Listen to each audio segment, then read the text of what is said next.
Yeah, this is case number 456 on the calendar, the matter Williams versus Kelly. Parties have been sworn in. Judge, you may be seated.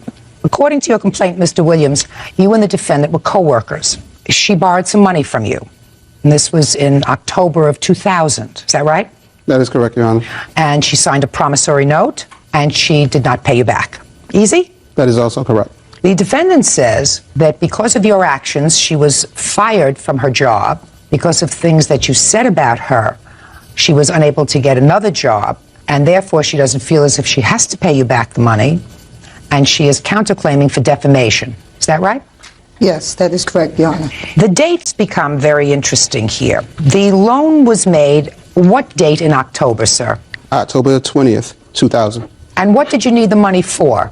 I needed the money to pay a mortgage payment. And what was the principal amount on the loan? $1,500. Do you have the promissory note? Yes, I do. May I see it, please?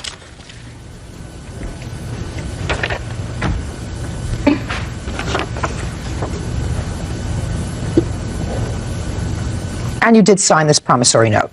You Yes, signed I it did. on the 20th of October. Yes. Did you make the first payment on October the 30th, as it was agreed to in this note? No, I did not. Why not? I was fired. I was sexually assaulted by Mr. Williams, who pressed his private parts on my behind. When? This was a month before I had gotten fired, and Mr. Williams believed What date? that... No, just a second. I'm asking you the date. You indicate that you were, according to you, sexually harassed by Mr. Williams. September 2000. Well, that's why the dates become important. So that if you were sexually harassed by Mr. Williams in September of 2000, how could you borrow money from him a month later and promise to pay him, start to pay him within 10 days? I loaned Mr. Williams $3,000 around March of 2000. Yes. I did not ask Mr. Williams to sign any promissory note. I just simply gave Mr. Williams the money.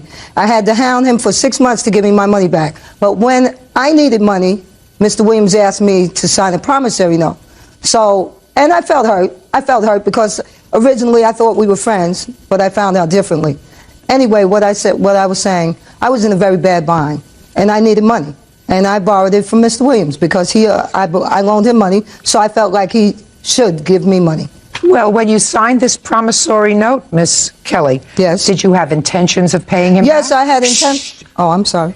The answer was yes. Yes. So that what happened between October 20th, when you signed this note, and October the 30th? As I said, Mr. Williams had wind of me gathering evidence against him for sexually harassing me and other harassments. Ever since he got what happened between he got me fired. 10 days? He lied. On what he lied date, to his superiors and got me fired. On what date were you fired? I was fired October the 30th. Miss Kelly, the reason I asked questions about the dates was because it seems odd that you would borrow money from someone who you claim a month before had sexually abused you. Would seem to me you would want to stay as far away from that person as possible. I could not. We worked in the same small cubicles, in the same location. Then you certainly don't want to have anything other than a business relationship while you were, quote, gathering evidence against him. To me, that was still business, Your Honor, because I really was in need of taking care of my personal business. Then you have to pay him back. Period. End of discussion. Your Honor, I'm sorry, Your Honor. Why do you think that you are entitled not to pay him back? I lost many of wages after I lost that job. Mr. Williams lied to his superiors and said I took someone else's check because he knew I was about to let his superiors know of his assault on me. I have documents that I went to Equal Opportunity and I made accusations and I was given a claim. I was given a settlement from the organization that I worked with showing that he sexually assaulted me. Mr. Williams was the supervisor after I left there. I'm speaking. Don't interrupt me. It still doesn't forgive you from paying back a loan. I didn't have a job. I had no job. Well, it doesn't make any difference. You have to pay him back this money. And if you got a settlement, then you have to pay him back the money from the settlement. Period. End of discussion. You signed a note. No, but excuse me, I'm may telling I you say yes. something? I'm reading your complaint. I have a letter from a lady that worked there. Listen, I don't read letters. Miss Kelly, She I want sent to it the see. equal opportunity, stating his assault on me.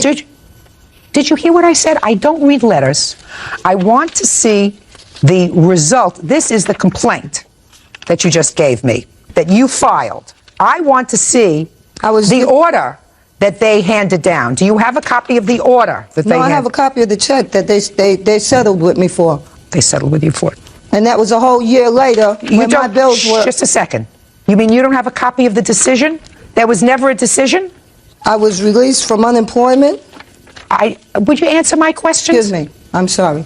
You had to sign certain documents, Miss Kelly. Yes, I did. When you received this check. Let me see a copy of the documents you received. I don't have a document with me, Your Honor. All right. Now, Of that, just 1 second. I have a letter I presented to them during that time. I'm not interested in your letter. I'm interested in their decision. They had me sign a document releasing me from prosecuting any further. That's correct. That's what they did. Yes. Of course. That's what I wanted to see. That's what I wanted to see. I'm sorry, I didn't bring that letter with me, Your Well, you Honor. should have, because you have a counterclaim against them for defamation. The first thing you say here is that you have a condition of torn cartilage, which may be considered a disability under the New York State human rights laws, and I am a female. Then you say on October 24th, which is 4 days after you borrowed this money, you submitted your request for sick leave related to your torn cartilage, right? Then you go on to say that the reason you were terminated was because of your disability and my sex, having complained of sexual harassment. Why these people settle these claims? It's absolutely ridiculous. You also say here that by mistake I took somebody else's pay and you returned it. It was a mistake, you say, that you took it. And it wasn't a pay, it was a stub. A stub, whatever it was. You signed a release, you don't get any money on your counterclaim, you have to pay them the money that you borrowed. You borrowed $1,500. There's also late fees imposed pursuant to this thing, Wait a minute. $25. May I say something, Judge? I know I'm nervous, but may I state something, please? You're not nervous, Miss Kelly. Yes, I am, Judge. No, you're not nervous. There You're just was trying to a get... statement. I'm not lying, Judge. Mr. Williams is a supervisor at the company I was working at. I have been seeking employment. I have an impressive resume that I've gone for several interviews for over the last year, and they have to ask him for references, character references. I have not been able to get a job since I left that employ because they have to get references from Mr. Williams, who sabotaged me since then. Miss Kelly, I can make a similar argument that the reason that you cannot get employment anywhere else is because you filed a claim based on the fact that you suffer from a disability, which I'm speaking, don't interrupt me. I'm really very smart. You say you were fired because you have torn cartilage, which you believe falls within the purview of the Americans Disability Act, and therefore you were fired. I'm speaking. That's exactly what you say here. Real cases, real people. Judge Judy. Melvin Williams says former co-worker Jackie Kelly owes for an unpaid loan to pay her mortgage. Jackie claims Melvin sexually assaulted her and then got her fired. She says she's not going to pay. It's exactly what you said here. Judge, you said. Can I say something? You say. I'm speaking. I believe the real reason for my termination of my. I'm speaking. I can't hear you. For terminating my employment is because of my disability and my sex and having complained of sexual harassment. Those are your words. I was the only woman at the job. My knee went out that month. Listen to me, madam. I was going on disability for that month. Miss Kelly, before that month, I was not injured, Your Honor. Listen, I'm going to let you speak in a minute, sir. I was not injured. There was nothing wrong with me. Listen to me very carefully, madam. You're not listening to me. If I am an employer and I find out that someone has sued a prior company in part because they say they suffer from a disability that they categorize as I am, which is what you say, have a condition, torn cartilage, which may be considered a disability under the New York State human rights law. I have a letter here from the doctor. I went for surgery on the 17th of November of 2000. I did not have a disability until then. That's when I was requesting a disability. Did you? I did not have the disability yet. I was going for surgery for that, and that's when I went out. But after I was already fired before that even took place. I stated that is in your file, Miss Kelly. There's a letter stating that there was a lady that was a witness to the fact that Mr. Williams sexually harassed me. Hey, careful attention. I have zero sympathy for you because you borrowed money from him after He borrowed $3,000 before that. After you say he sexually harassed you. I have zero sympathy for that. If you say he sexually harassed you and you were compiling evidence against him, I was. we go forward again. I was compiling evidence. Hey, who do you think you're joking with? You're joking with me. You're joking with me that you don't borrow money from him and sign a promissory note that you have no intention of paying back. Judgment for the plaintiff in the amount of $1,525 pursuant to your complaint, sir. Do you understand? Yes, I do, Your You're Honor. getting back your money. Your counterclaim is dismissed. Goodbye. Thank you. Parties are excused. You may step out. He's lied and defamed my character over the last year, and I really think it stinks. The main reason she got fired because she opened up somebody's paycheck and she wanted to lie about it. And then she wanted me to cover for her. Kathy Pogue and her daughter, 18-year-old student Dana Pogue, are suing Dana's sister, 20-year-old caregiver Nina Hawk, and her husband, 22-year-old inventory specialist John Hawk. Catherine and Dana say the couple owe for babysitting fees, the value of a couch, and money taken from a bank account. The Hawks are countersuing for 3 months of living expenses. Order. All rise.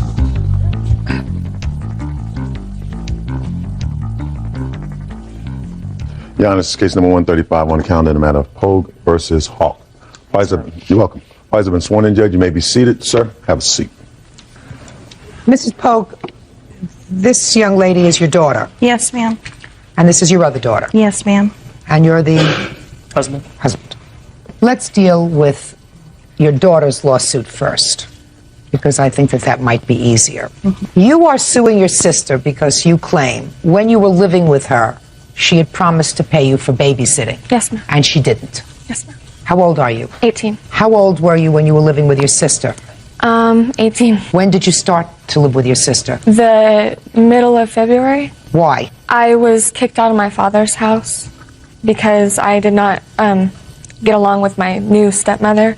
So Nina and her husband said that it would be fine for me to move in with them. How long had you been living with your father? I moved in with my father when I was 15. Prior to that, you would live with your mother? Yes.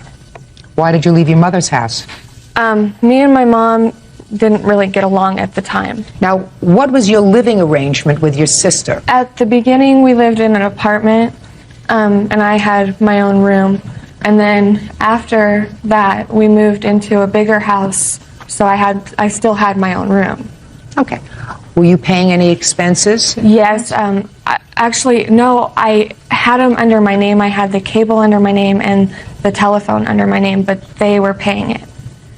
So you Because were I not was- paying any expenses in the house? No, because I was still going to school, and The answer is you were not. You were 18, but Yeah. not paying any expenses in the house. Yes. Were you getting any money from your mother and father? No. Who was giving you spending money? my sister. And how many months did you live with her? 3 months, I think, exactly. Is that right? 3.5 months. So for 3.5 months, you lived while you were legally an adult, 18. You're living with your sister. You're not paying rent. You're not paying for food. No, You're not paying for transportation. And if you had to go to a movie or something, if you wanted to go to a movie or out with friends, No, I paid for it. I never asked her to pay for it. did she ever give you any spending money? I mean, I can't believe that in 3.5 months you didn't say, could I have $5 or could I have $10 or... Bought her clothes, gave her money. Yes, I gave her $50 one time, $30 another just for spending money, paid for her boutonniere for her prom, bought her pants, bought her a whole outfit, bought her food for a bird. She neglected to tell me the last month her bird was without food and it died. But besides that, I paid it all. So why would you sue her for babysitting occasionally for her children? Because it was a verbal agreement that she said she would give me $110 from her financial aid for going to school to watch her daughter. During during the summer if I worked. And she made me almost lose my job. I had only worked there a week and a half, and she bailed out on me every single time I asked her to babysit during that only week and a half that she lived with me. And I'm not going to bother with your babysitting claim, so now you can sit down. You should say thank you to your sister and forget it. All right, now let's get to your claim. There came a time when you wanted to use a bank account that was your daughter's, and you put money into a bank account that was in her name and her husband's? Just my name. Just your name? She opened the account for me, Your Honor. She couldn't get an account anywhere else. It was a favor. But then, when you moved that account, there was some outstanding checks, I gather, or outstanding debits, and they took part of the balance that belonged to your mother. You acknowledge that? Yes. How much did they take that belonged to you? $134.77, Your Honor. Okay, well, you are clearly owed that, Yes. right? Yeah. She did not give me a chance to pay it, though. All right, $134.77. We called twice, Your Honor, and her husband said to me After on the offering phone, to make payments. no. Before I even had any chance to say anything else, her husband said to me, quote unquote, take me to court. Lick my Your Honor. And that was very unbelievable. Yeah, sure is. Not the way to speak to somebody, sir. I'm just telling you, there's no excuse for that. She called. She called my mom's house because we didn't have a phone at the time, and told my mom what happened. So I think it was like 4 days later. I called her Colette. He said, I hear you're going to take me to court. No, just please. Okay. I said, I hear my mom tells me you're going to sue me for money that was taken out of your account to cover our other account. And she said yes. And I said, and she wanted the money by the 1st. She said it was part of her rent money. I said, I don't know if I can give you all that money by the 1st because my rent's also due. And she said that wasn't acceptable. She needed her money and that I was going to stiff her. And I said, well, then you have to then sue me. No, I'm telling you, sir, that what you said to her was uncalled for. Yeah, I agree. Oh, good. Then I don't have to yell at you anymore. Also, Your Honor, he told me that I couldn't see my granddaughter anymore. He's an idiot. Well, if you weren't smoking pot and drinking Oh, no, alcohol just and everything else, Stop. maybe I'd allow it. Please, I am not getting into this. Let me just take care of the money, please. Yes. You want to fight with each other? Do it outside. Judge Judy continues in a moment. Your Honor, Listen to me. Shouldn't say anything else that is going to make any situation worse. And later today, They dressed shamelessly and makeup, and they were hellions. We're 9 and 11 going on 17. real cases, real people. Judge Judy.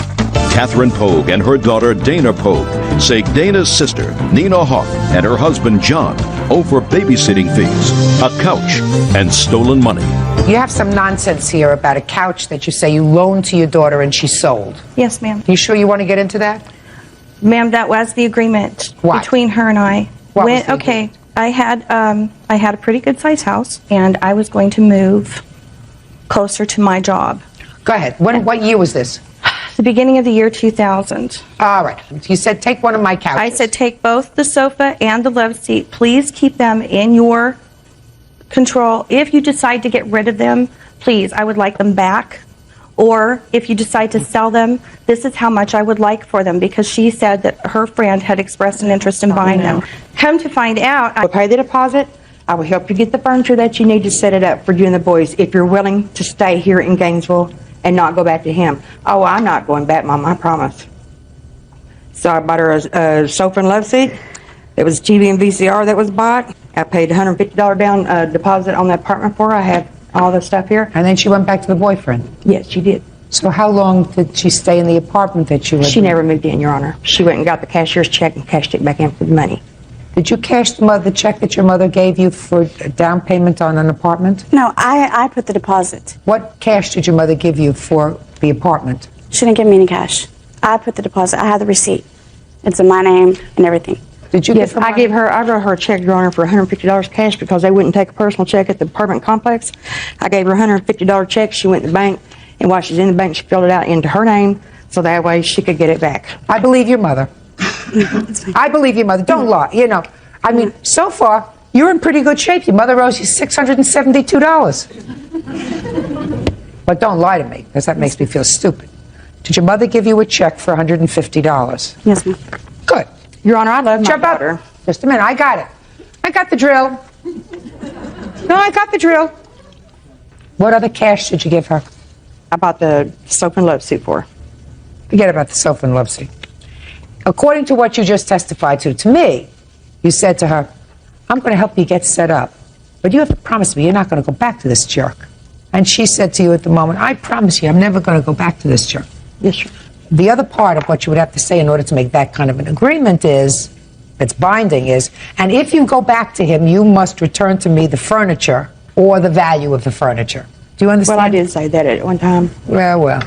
But that's not what you told me. You told me what the conversation was with her. How old are your children? 7 and 5. Now, Mr. Dreamboat, is he the father of either of these children? No, ma'am. What kind of work does he do? Excuse me? What word didn't you understand that I just said? He doesn't work. Does he not work because he is in some way physically challenged? No, ma'am. He has we're trying to file for disability for him. So he's in some way physically challenged? He has to have surgery, but since he's older, he can't have tubes in his ear. He has drainage that cause real bad migraines. How much older is he than you are? He's 34. A 34-year-old unemployed somebody who wants to put drains in his ears because he gets headaches and he can't work. Let me ask you this question. And you know, I've been around the block a couple of times. How many times have you called the police with regard to domestic violence in your home? Make sure that I get a correct answer. 1 time. It take a lot for you to call the police to come to your house because... No, ma'am. Really not? You mean there was just a little yelling? No, he yelled at me and I called the police because he was throwing things. He was being violent around your 2 children who are how old? 5 and 7. Yes, ma'am. And he's not the father of those 2 children. No, ma'am. How many times have you had to move away because of him? 2 times. How old are you? 25. Do your 5 and 7-year-old sons have the same father? Yes, sir. Yes, ma'am. Is he employed? Yes, ma'am. Does he have any communication with the children? No, ma'am. Is that by his choice? Yes, ma'am. Another idiot. So now you're 25, and have chosen 2 losers that I know about. Judge Judy continues in a moment. You want to be a bum magnet. That's your problem. Grow up. And later today, All the walls were torn out. We had talked about it months before. He said it was the spur of the moment, his exact words. real cases, real people. Judge Judy. Ann Sanchez says her daughter, Felicia Ruiz Mendoza, owes for an unpaid car loan. Ann says Felicia abandoned the vehicle out of state. You can't do this anymore. I don't care if you never have a boyfriend the rest of your life. Either that, or take your 2 sons, get down on your knees, beg your mother, say, listen, I made a mistake. Could you please take care of your grandsons? But you're going from one place to another place to another place, going from one loser to another with 2 little boys who are the innocents. Why do you want to do that? I mean, you have a counterclaim that your mother assaulted you when you told her you were leaving again? I didn't. I don't even want to hear the story. It's a good thing you got a hair left in your head. She doesn't want you, who she loves, or especially 2 innocent grandchildren, to keep going through this migrant lifestyle that you've selected for your children. It's terrible. You made car payments on the car for a year, $200 a month. That's part of your counterclaim. Where can you rent a car for less than $200 a month? Anywhere in the world? No, ma'am. Not as far as I know. So you don't get that back. The next part of your counterclaim is that your mother called Child Protective Services on you. Yes, ma'am. Probably with good cause. From what I hear and from my life's experience, probably with good cause. You called Child Protective Services? Yeah. Yeah. Oh, and what did you tell them? I told them that I was worried about my 2 grandsons, that they were living in a real bad area in town, and that both of them had a drinking problem, and they have the kids in the car going up and down the highway all the time. In October 2000, they were also called because the children were left in the house alone while she was out running around somewhere. She had left them in the care of a small little girl. This 34-year-old with the tubes in his ears, he has a drinking problem? Yes, they both do. Both do. All the time they're drinking. I mean, they don't buy cans, they buy the big quarts. Your children here today in court? No, ma'am. Where are they? They're at home With whom? with Carlos. Carlos isn't well enough to be employed, but he's well enough to watch your 2 sons? Yes, ma'am. Other than watching your two sons, does Carlos have any biological children of his own? Yes, ma'am. How did, you know that I knew that? So at least there's something about Carlos that works. How old are his children? He, 12, 11, and 10, or 9. So this bum isn't paying any child support either because he's got tubes in his ears. Is that right? Yes, ma'am. Are you getting my drift? Yes, ma'am. You better grow up. You made 2 babies. They are innocent. You're guilty. If you brought them into the world, and you brought them into the world with somebody who's not interested in being their father, then it's your responsibility to be both mother and father to them. And you're not supposed to introduce them to another person who's a bum. You want to be a bum magnet. That's your problem. But you have 2 children. And if you want to be a bum magnet, then you have to do the right thing and you have to turn over custody of your children to your mother. I mean, how do you know that Carlos isn't home right now drinking a big brew and sitting around and watching television or doing whatever he's doing? How do you know that? I don't. You don't. You don't know whether he's hitting them. You don't know whether he's angry with them. You don't know whether he's locking them in a closet. You don't know whether he's drunk. You don't know what the hell he's doing. And that's better off for your children than being with their grandmother. Grow up! Your counterclaim's dismissed. So is your claim. And I want to tell you something. You have a responsibility. If you believe that your grandsons are being neglected, you have a responsibility to petition for custody in a family court. Now, you may not get it, but if you don't, at least take that step and something happens to your grandsons, you're going to be sorry for the rest of your life. Do you understand? That's all. Bye. Parties are excused. You may step out. I thought the judge was fair. Like I said, it wasn't about money. It was about principle. How, you try to help your children and the way they stabbed you in the back, more or less. There was no reason for her to bring me here. I didn't owe her anything. Like Judge Judy said, he's a bum. He's a no-working alcoholic. And now the next case. All parties in the matter of Wagoner versus Rockema, step forward, please. Truck driver Michael Wagoner and his wife Gabriella are suing their former landlord, foreman Shane Roukema, for destroying their furniture. Shane says the couple's accusations are ridiculous.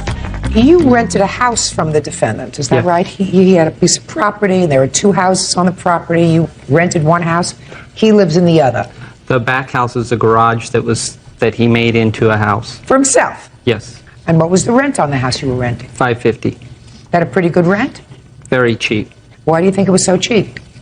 Because he was, before I lived there, he had a problem with some other tenants that were there, and they had major drug problem there, and so he offered it to me afterwards. And had you known him before? I've known Shane for about 5 years. And what you're suing him for is, you say that he, while he was under the influence of drugs, tore down the walls in your house and ruined your furniture with dust. Scratched up my furniture as well. Tell me about that. Well, on the 22nd of April, I came home and I saw a big old pile of debris out in my front yard. Kept on walking, and I walked up to the door. I opened up the door. Of your house? Yes. And I looked, and all the walls were torn out. Everything. I have pictures here to show that the walls were torn out. Can I see it, please? Mm-hmm. On April 1st, had you paid your rent? Yes. Do you have your rent receipts? Yes. I'd like to see them, please. I take the utilities out of the rent, and I pay them myself. So I pay $450. But after this happened, you only paid him $200. Because he told me, since all the problems that he had caused me, that I only have to pay half of the rent. And you said what? No, and I said, okay, that's fair. Okay, so on May 1st, after this incident happened, you said, okay, that's fair. Here's $200. Yes, because... Okay, right. I'm just okay. Understanding what happened. Okay, go ahead. Okay, and so when I saw that what he had done, he walked through the back door, and he gave me this strange look, and I said, "What are you doing?" And he told me, basically, he said it had to be done, and I said, "What do you mean it had to be done? You were working on the back, and now all of a sudden you come in my house without permission, without advance warning, and just start doing this with all my furniture here?" And he said it was the spur of the moment. His exact words. Because I asked him, why didn't you cover any of my furniture or anything? And I have my furniture, all of it, showing that it's damaged. Right here. All the pictures. I'd like to see it. My big screen TV, everything. He did not cover nothing.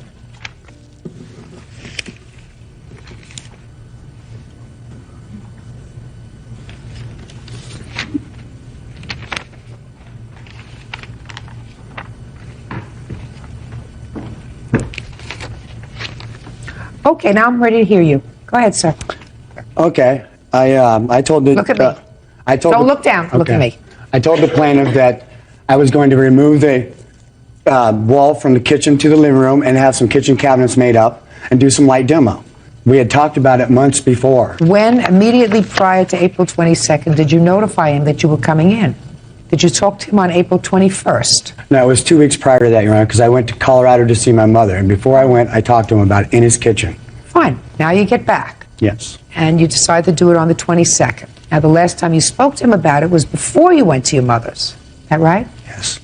When did you finish that job? I did not finish the job because the cabinets had to be measured after the wall was down. So the guy had to come in and take measurements, and by that time, he was gone. So what you're telling me, sir, is first you knocked down all the walls and then somebody was coming to take Not that all the measurement? walls. I knocked some of the plaster off the front wall, and that's what you see there. Why in the last 6 months have you not completed the house? Because I don't need to go fast anymore. We agreed that if he stayed in the house while I was doing the demo, I would do sections at a time and complete them. Sir, I don't believe a word that comes out of your mouth.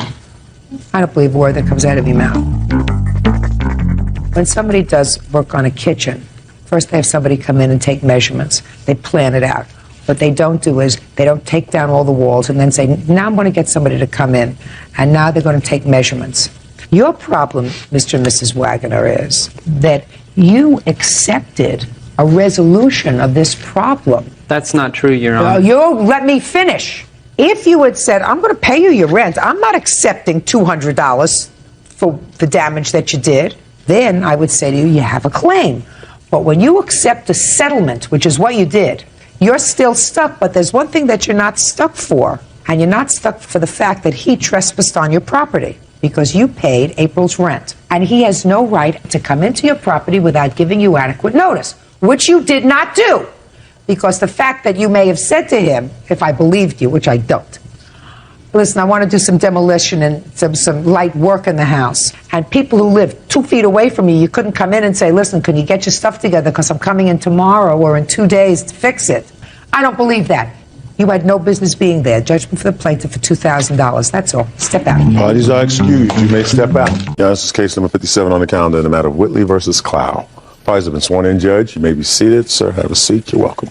Mr. Whitley, according to what I've read, you and the defendant were boyfriend and girlfriend, and there came a time when you suggested to her that she consolidate all of her credit cards into one loan. Correct. You did a consolidation loan for her, Correct. It was from her Wells Fargo loan to my credit card. and it was your understanding that she was going to repay that loan. That's correct. Why did you make that consolidation loan? Well, the reason why we did that, we often talked about getting engaged and then soon to become married. And so she has an expensive car, and then she also had a high interest loan with Wells Fargo. What was the interest in her account with Wells Fargo? It was about 24%. And I was offered a balance transfer at 4.9%. So we talked about the best way for her to reduce her debt, because I'm a student right now. I have plenty of my own debt, so we're trying to take care of hers. And so we verbally agreed that I was going to help her out, and she'd make me payments for $250 a month until it was paid off. What was the amount that you transferred onto your credit card? There were two loans. One was for $274, and the other one was for $1,773. There were two separate Wells Fargo accounts. Did you have two separate Wells Fargo accounts? That is correct. Okay. In addition to that, she really didn't have enough money, or she had money, but she didn't have extra money. And so what I did is I put her as a signer on the account for emergency expenses. Mm-hmm. And the emergency expenses that I have shown here is for coffee. Well, that was stupid of you, sir. Don't get me involved with that. Okay. Now, did she make any payments? Yes, she did, Your Honor. I have two copies of two checks that Let she me wrote see to them, me. please. And I also have the deposit, my statement. So she made two payments, $275. Correct. I made 3 payments, Your Honor, and they were not for the credit card. They were to help him out. Your Honor, you can see one of those. Just a second. You made 3 payments. That is correct. Okay. One for $275, one for $250. And check number 1106 in the amount of $330, which posted my account on September 3rd of 2001. $330. And you gave that money to him for what reason, Ms. Clow? I flew to Hawaii for his birthday. Those payments were a reimbursement for me going. Since it was his birthday, I was going to pay for my plane ticket out there and for the hotel. We also stayed in Kauai. Which I paid for. Which I paid him back for. Just a minute. No. No. I don't buy that story. But I'll listen to the rest of your tale. Go ahead. I'll listen to the rest. Okay, first of all, there was no verbal agreement made. He did this of his own free will. I was not in financial need. I was never late or behind on those payments. My car payment being expensive is irrelevant. Living at home, I did not have many expenses, as he is saying. I had the one expense of Wells Fargo and my car payment. And living at home, I had no rent. What did you give him your account numbers for? Because he wanted them. What do you mean because he wanted them? Well, first of all, we were dating. My mouth is still moving. I don't understand because he wanted them. You say a lot of things in a relationship. You say you look great. Your hair never looked better. Where do you want to go for dinner? But not give me your credit card account number, babe. Can I explain? Yeah. Explain it to me so that I understand it. Okay. The reason that I gave him the credit card is because he suggested to me that he would pay that balance. There was no agreement that I would pay him back. Oh, so now, just a minute, you're changing the story. So you're saying now your defense is, so what I understand it, Miss Clow, is that he paid off your credit cards as a gift to you. That's how I perceived it, Your Honor. Just a second. That's what your defense is now. It wasn't before, but now that is your defense, that it was a gift to you. Yes, and I... Good! No! Wrong. Wrong. I don't buy that for a minute. Real cases, real people. Judge Judy. Walt Whitley says ex-girlfriend Sarah Clow transferred a balance to his credit card and now refuses to pay. Now, you have a counterclaim, let's get to it, for a return of your PlayStation and games. That is correct. Why don't you tell me what the counterclaim is about? I purchased the PlayStation on December 5th of 2001 for myself and him to share. He refused to return it after we broke up, since I never lived at his residence, and that's where the thing was. I could not go in and get it. Now I'll hear you. PlayStation and games. Well, I was in Hawaii for my rotations, and I was going back to Reno for Christmas. Sarah met me in Reno, and so she spent Christmas with me. She gave me the PlayStation for Christmas as a Christmas gift. I have a card here dated 12/4/01 saying, I hope you will get something in Reno that you really like. And so you can ask her what she got me for Christmas then. Well, she got you something in front of your house. She got something, and the PlayStation was put in your house in December, is that right? That's in Reno, and I took it back up to Portland where I live. Okay. And when did you finally break up? The third week in January, Your Honor.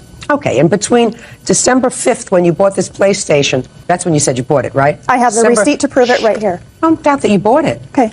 Between December 5th and mid-January, the PlayStation remained with the plaintiff, is that right? But I was staying the night at his house, so it was in my possession, but I did not live there. Okay. Mr. Whitley, I want to tell you something. I think you should get down on your knees and look up and thank God that you got out when you did. Do you understand? Yes, I do. Thank you, Your Honor. Your counterclaim is dismissed, Ms. Clow. I find that the PlayStation was a gift and judgment for the plaintiff in the amount of $1,633. That's all. Parties are excused. You may step out. Walter Whitley appears to be kind and generous in the things that he says and does, but if things don't go his way, as in my relationship with him, he'll turn around and stab you in the back. Don't ever share credit cards or help someone out unless you sign the dotted line and you get married. This is case number 117 on the calendar in the matter of Ross versus Joseph. Parties have been sworn in, Judge. You may be seated. All right, Ms. Ross, you claim that the defendant, who is an ex-boyfriend of yours, owes you for a whole bunch of stuff. Correct. Some of it dates back to 1999. That's a motorcycle that you purchased. It was his motorcycle he was supposed to make payments on. We're going to leave that for a moment. All right. When did you and the defendant break up? Give me the date when you no longer were seeing each other as boyfriend and girlfriend. Probably December of last year. Now, according to your complaint, the major loan that you made to him, discounting the motorcycle, was when his father died. When was that? August of last year. So what was your involvement with him in August of last year? Well, his family came to me, and I was close with his family. But you weren't with him? No, we were still together. You were still together. While you were still together, as a couple, his father died. Correct. And his family came to you and said what? Well, basically, Alex came to me, and based on their families getting together, they were a little short on money on paying for funeral expenses. What did he say? He said he needs to borrow some money. They were expecting to get some money from the father's account, but it hadn't come in. And as soon as it came in, he would give me the money back. How much did you give him? $1,500. Is that correct, Mr. Joseph? Yes, Your Honor, it is. Did you give her back the money? No, she never asked for it back, Your Honor. Well, she's here. She's asking for it. She had just told me not to worry about it. The family was in a tough spot. I did not come to her. She offered it to me. Well, tell me your version of how that came about. My father had died. We were $1,500 short of the funeral expenses. Who's we? My family. Give me the members of your family that were short. Myself. I mean, my aunt. It's not. He's not married or anything. My dad wasn't married. It was more about just my loan, I guess, not my family's. Your what? Repeat that again. Your loan. Well, okay, if you want to put it that way. No, you just put it that way, sir. You just said it was my loan. She came to me with the offer. Isn't that what you just said to me? It was my loan to pay for my father's funeral. That is what I just said to you. Right. Now, did your father have an estate that was ultimately settled? No. Everybody dies with some money in the bank, sir. What happened to the money that he had that was in the bank? He had $5,000 in the bank. Right. What happened to that $5,000? Look at me. It went towards the funeral expenses, Your Honor. It was $7,500 total. $7,500 total, and he had $5,000 in the bank, and I'm sure you're fudging it just a little bit. So how much did you pay? I paid $1,000, and Miss Ross paid $1,500. How many children are there? Myself, and I have a stepsister and a stepbrother. What about them? Didn't they like him? I was surprised they were at the funeral. But they were there. Yeah. Well, as between his biological children and the plaintiff, who do you think ought to pay to bury him? Oh, I definitely think that the biological children should. Right. Now, in 1999, according to you, he wanted a motorcycle. You lent him money. How much was the motorcycle? The total ended up being around $12,000. How much did he pay you back? He's probably made about $2,000, $3,000, somewhere in between there. I have a running tab. In addition to the motorcycle, there was other things that he said, oh, just tack it on to my payment. Just tack it on, just tack it on. That's your problem. If you're going to be stupid and just keep tacking it on, a lot of it's your problem. Like the jacket that you bought for him for $400 so he could ride the motorcycle in 1999. Forget it. 3 years later, you don't come into court and waste my time with, I bought him a leather jacket so he would look handsome at driving his motorcycle. And he only paid you since 1999 about $2,000 or $3,000, according to you. Correct. And then there came a time when you took the motorcycle back. Just about a month ago. Tell me about that. Well, he stopped paying since December of last year. Why? I never said I stopped paying. Did you make a payment last month? Before she took the motorcycle, yes. You did? Yes. How much? $300. So is what you're telling me that you've made all the payments on the motorcycle? Yes. Really? How much a month? $300 a month? Actually, it was $208 originally, and we added $100 for the other monies that were owed to her. What other monies? From the jacket. I added $100 for 4 months for the price of the jacket, which she's claiming I still owe her for. So is what you're telling me, sir, that irrespective of the fact that you made all your payments, she took the motorcycle back? She has actually taken the motorcycle twice, and my side of the story basically is, we were together. I decided I did not want to continue the relationship. When I didn't want to continue the relationship anymore, apparently she was hurt by it or what have you, wanted some sort of vengeance or whatever, and she decided to hit me where it hurts, because anybody that knows me knows that I love nothing like I love that motorcycle. Mr. Joseph, you have not answered my question. Okay, I apologize. My question is, sir, is it your testimony that you have paid her each and every month since 1999 $208 and then $308 for the last almost 3 years? Each month the bike was in my possession, Your Honor, yes. When she took it, I obviously did not pay for it. Now, you say she took the bike twice, once last month, and for how long did she have the bike before that? Maybe 4 months, 5 months, I'm not really sure, to be honest. And why did she take the bike at that point, sir? Because I decided to discontinue our relations. And why did she give it back? Probably in hopes to somehow woo me back into the relationship. I don't know how to word it, to be honest. I mean... That's a fair statement. That's a fair statement. Do you have proof, sir, of the monies that you paid her towards the bike? No, I do not. Okay. Now, she has the bike. Have you put an ad in the paper to sell it? Yes, and I have not. I've had to reduce the price 3 times, and I have not had anyone come to see it because he changed it and altered the motorcycle. And when I took it back, all I got was the motorcycle without all of its original parts, without everything. So you have no idea how much you're going to get for it? I'll maybe get $3,000 for it, if that. Well, you don't know that. No, I don't. I haven't got a single call on it. I don't have any evidence, but I know, I looked in the cycle trader, it's probably around $4,500 is what she would get for it.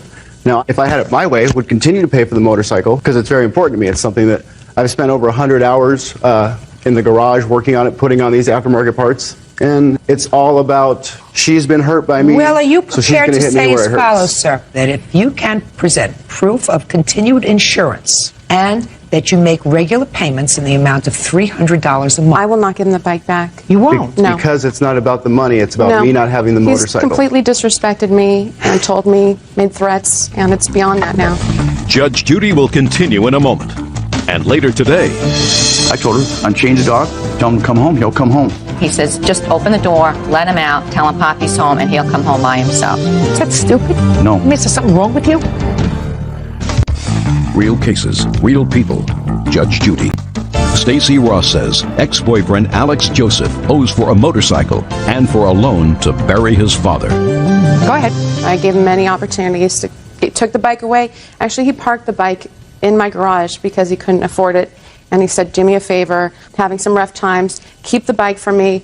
I'll get my feet back on the ground. I'll give you money. We'll start back up. For 5 months, he did that. I made his payments for him, paid the insurance because he let it slip. And then I gave him the bike back, which I should never have done, but I trusted him. I thought he had good intentions. But then it came to a point where he said, you know what, you don't need the money, you're rich. And just, it went on from there. And at that point, that's it.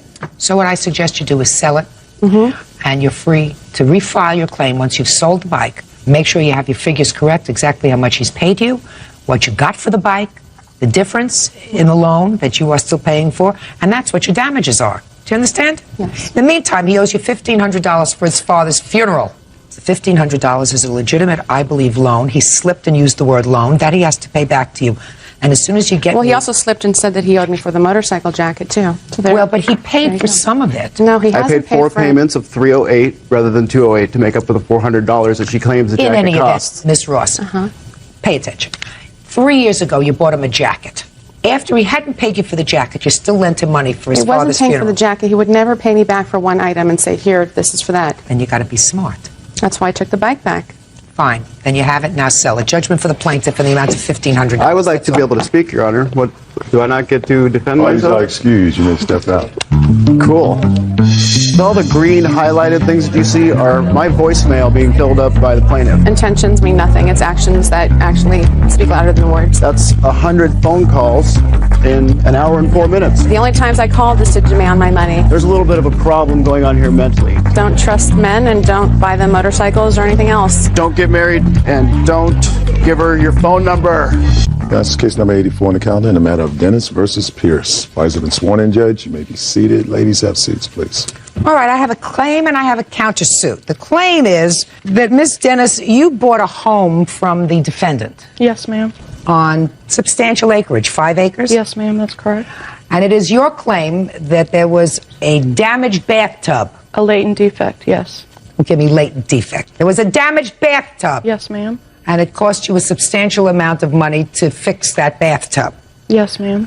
In addition, you claim that the defendant has embarked upon a course of harassment by calling Child Protective Services on your family, for which you also want to be compensated. Yes, ma'am. The defendant says he never made any calls to Child Protective Services. Is that right, sir? This is true, Your Honor. That the home that you purchased was purchased as one usually purchases a home. You had a home inspection, an inspector of your own choosing, and whatever defect was found should have been found by the inspector. He says, however, that you actually owe him money. You had left certain property with the consent of the plaintiff on the acreage in a shed, and it was the arrangement that you would take that property after the closing. That's correct, Your Honor. And that the defendant, in retaliation for the fact that you weren't going to pay her for this bathtub, locked the shed, couldn't get to your property. Subsequently, the shed was removed. She put your property at another location, and a lot of it was either damaged or destroyed. That's true. Okay. I don't know if it's true or not, but that's your claim. Yes. So, Miss Dennis, when did you purchase the house from Mr. Pierce? On January 22nd. And when did you have the home inspection? I have a copy of it here. I'd like to see it. It was done before we bought the home. Of course. Stupid to have this it afterwards. Is the advertisement of the home. No. I just want to see your inspection.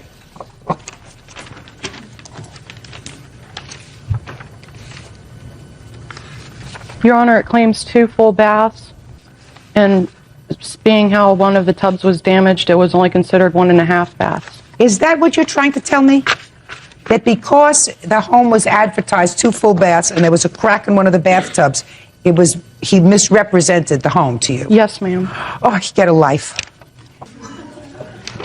Bird, would you buy a house where the report of findings said Visible evidence of wood-destroying organisms observed. Wood rot and subterranean termites. Wood rot, subfloor, under bathrooms. Says damaged. Tub, shower, and walls. Damage, deterioration. Noted at tub. Plastic tub, cracked right front corner. All right, let me hear your claim with regard to this bathtub, madam. The bathtub was cracked all the way in the middle of the tub. It was hidden with a decorative non-slip strip. Basically, my father-in-law, who is also my realtor, considered it, saw it. It was a latent defect. Wasn't a latent defect. You had an inspector. The inspector could not find it because it was covered up. The inspector shouldn't be an idiot. The inspector noted wood rot under the bathtub. Because of the water damage. Right. Hello? If there's wood rot under the bathtub, something must be leaking. My goodness, where is that leaking from? Let me take a look in the bathtub. They thought it was from termites, ma'am. Listen, that's not his fault. That's your inspector's fault. Sue your inspector, not him. I mean, I don't know anything about the mechanisms of a house. I know how to go in, turn on a light, turn on a faucet. That's what I know. Open a refrigerator, and occasionally, if rarely, turn on an oven. But I do know this, that when you buy a house, you have a complete inspection, and it's simplistic that if there's wood rot, that he notes twice, under a bathtub, then you go and you peel off whatever is there, the strips that you put in so that you don't slip and fall, you peel it off, and you say, that's where it's leaking from. It was covered up, ma'am. And the home inspector was not allowed to peel off the tape. Who said that? Because it was his home. It was his home. And the home Miss Dennis, you didn't look carefully enough, and stop blaming other people. Now, let's get to the next part of your complaint. The next part of your complaint has to do with harassment. Yes. Okay. Now, did this harassment start before or after you locked the shed where Mr. Pierce's property was located?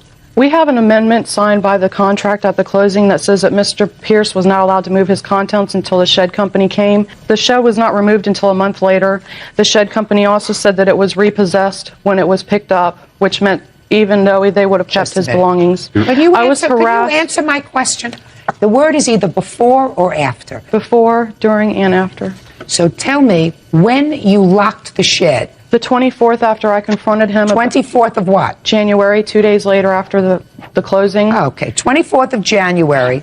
When I confronted him about the cracked tub. And he said what to you? That tub's fine, my kids use it all the time. Okay. And I said, well, how come you didn't disclose it to the home inspector, the realtor, or anybody else about the cracked tub? You know, maybe we could have negotiated a different price. Maybe I could, just make me aware of it. He did not make me aware of it. My daughter could not bathe for days. What he said to you was, my kids use that tub all the time, which is probably true because there was so much water underneath that the wood rotted, and the tub was fine. But on the 24th, you confronted him, 2 days after you closed. When did you lock the shed? The 23rd. You locked the shed the 23rd after you discovered the crack? Before. Your Honor, if I may. Go ahead. When I went to go pick up my possessions, which was on the 24th of January, the shed wasn't still locked. They advised me that there was a problem and that I had to deal with my realtor and her realtor at the time, which is her father-in-law. Well, in that event, I said to her, well, I came to get my Jeep and my stuff. She said, no, you're not getting it. And she was even going to hold my Jeep hostage. No, so I told her that I will not do this. If you want, we can resolve this with the deputies. She did give me my Jeep. I thought I would let this blow over. I had already scheduled to go up north on vacation. I already had a scheduled pickup or cook. Cook this doesn't come. You had a scheduled pickup for the shed and the contents to be picked up. What do you mean, this is a rented shed? It's a rented shed, yes it is. I had to make 3 different plans, 3 different arrangements to have the shed picked up. Finally, Cook Shed agreed to have this shed repoed, because then that would be a base of action for them to go on and retrieve that property. There was no other way of getting it. They withheld me from getting that shed. I was willing to get it that week of closing. You mean the week of the 24th? Yes, ma'am. Your Honor, Yes. if I may, we signed a leased contract stating that Cook's Shed would pick up shed and contents, not Mr. Pierce would come and pick up contents. You were getting even. You were using the contents of the shed as leverage for the cracked bathtub. Ma'am. Miss Dennis, I want you to listen. That's a rather simplistic thing. He's got property on your property. Right. You come in, and 2 days later or the next day find out that there's a cracked bathtub, and you're angry. So you say, I'm not giving him his property back until we resolve the issue of this bathtub. You have to be honest with me, madam. Judge Judy continues in a moment. HRS came to my house, and my fiance committed suicide over this. And I have a baby that's 8 months old now that will never see his father. Real cases, real people. Judge Judy. Roseanne Dennis says Terry Pierce misrepresented the sale of his home by camouflaging a cracked bathtub. Terry says Roseanne is holding his belongings hostage. Go ahead. Ma'am, I was told to do that by my attorney. Just a minute. I don't care whether you were told to do it, but that was, listen to me, Miss Dennis. Yes. That's the drill. Don't give him his property. Until I was able to serve him. Until you get satisfaction with regard to the bathtub. Now, what happened to his property? Ma'am, the thing of it is that I was told that basically he would not give his address to my realtor or his realtor or anybody else so we could find him so I could serve him court papers. I had to hire a private investigator to try and find out his address because he wouldn't disclose it to anybody. I wanted to do this the civil way. I didn't want him on my property. I was scared of Mr. Pierce. I had to buy a gun. My fiance, HRS came to my house, and my fiance committed suicide over this. And I have a baby that's 8 months old now that will never see his father. Your fiance did not commit suicide over this, Miss Dennis. We were harassed by HRS. Miss Dennis. We were harassed by HRS on the same day that the sheriff came to look for his property, and he was not there. HRS came. Miss Dennis. That was a coincidence. Miss Dennis. If you've deluded yourself into believing that your fiance committed suicide over this cracked tub and everything that came from it, you are doing nothing more than deluding yourself. It caused a lot of problems between us. It may have caused a lot of problems between you, problems that I'm certain existed before. Certainly the same bathtub happened to you. You did not commit suicide as a result of this cracked bathtub, and neither did your fiance. And neither did your fiance. My fiance did. He was scared that he was going to lose our baby. He didn't know anything about protective services. This was his first child. Listen to me carefully. Nobody took your child from you, correct? No. Nobody took the child out of the house, Miss Dennis. My fiance did not understand that, Your Honor. He thought protective services would continuously bug us. I got an HRS report here that says that the allegations were false. The call was made on the same day that the police came to look from his stuff. HRS said Terry Pierce. And basically, Mr. Pierce. Sorry, ma'am. Don't interrupt. Ma'am, if I could just submit that it was the same day that the sheriff came to look for his belongings and they were not on the property, that's the same day HRS was called. That's not proof that he called, madam. Your Honor, I don't know who else was. I don't know who else called either, but what I'm telling you is you bought a house. I didn't know anybody else in that county. This is a stressful time for you. You have a new baby. Baby's father is no longer there to assist you. You made a mistake when you purchased this house by not reading this inspection very carefully. Any person purchasing a house, bells would have gone off and said, listen, if there's rot, there has to be a reason. I want you to go back there. I'm not satisfied with the report. I want you to go back there and look at it. See what's causing that water to get into the wood underneath the bathtub. You didn't do that. The house is closed. Miss Dennis, speak not. But you had no right. You have no right to withhold his property. I mean, if a lawyer gave you that advice, don't give him his property until you get the bathtub resolved. No, that's the only wrong until I thing could to do. serve him. What kind of damage are you claiming, Mr. Pierce? Well, Your Honor, the contents that I had in the shed, which they allegedly said they never had, was damaged. It was destroyed. Well, I had a computer. I have a list. The stuff was damaged and destroyed, and a loss of wages from the tools that they withheld.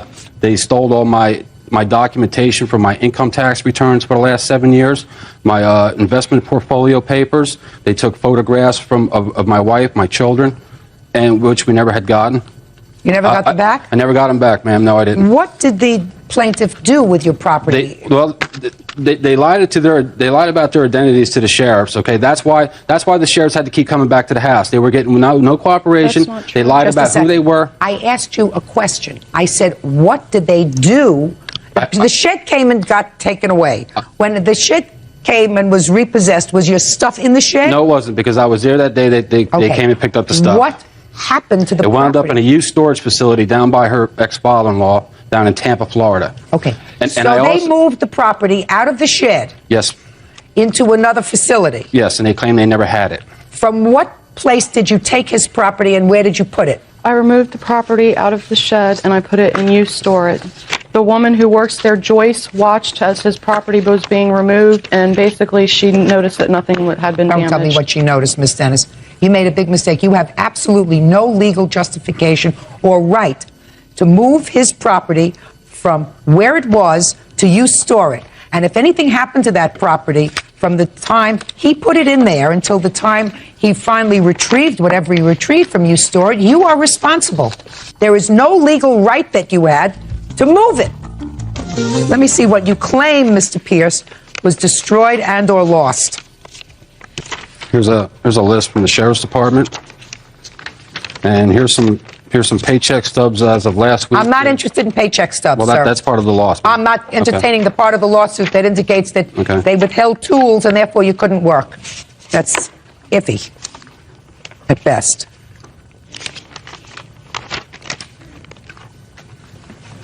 What are you showing me this?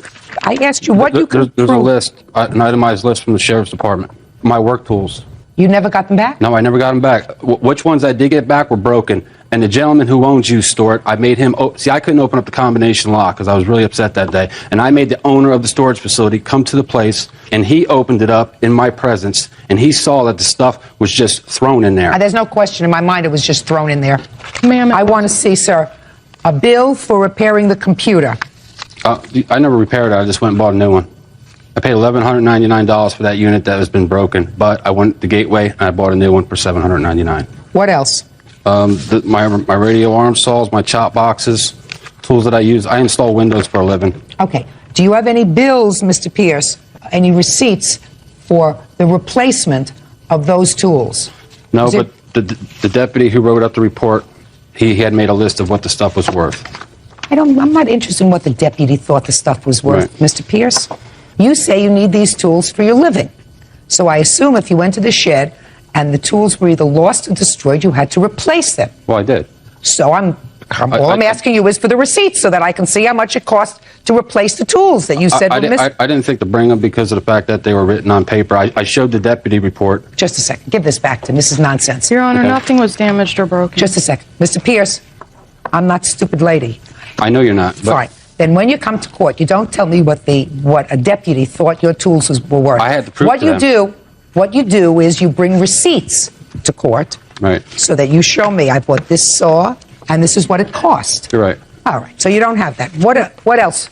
That's about it, except for the Your Honor, may I loss say of something, wages. Who are please? you? Ma'am, I'm Marguerite Dennis, Roseanne's mother. Sure. What do you have to contribute to this? May I address the court? Sure. Thank you. Okay, in a separate transaction from purchasing the home, we bought some furniture, and inadvertently, not realizing what all we had bought from his wife, he packed one of the pieces of furniture that we had bought. So he agreed to bring it back to us the next day. What was that piece of furniture? It was a wicker love bench. Okay.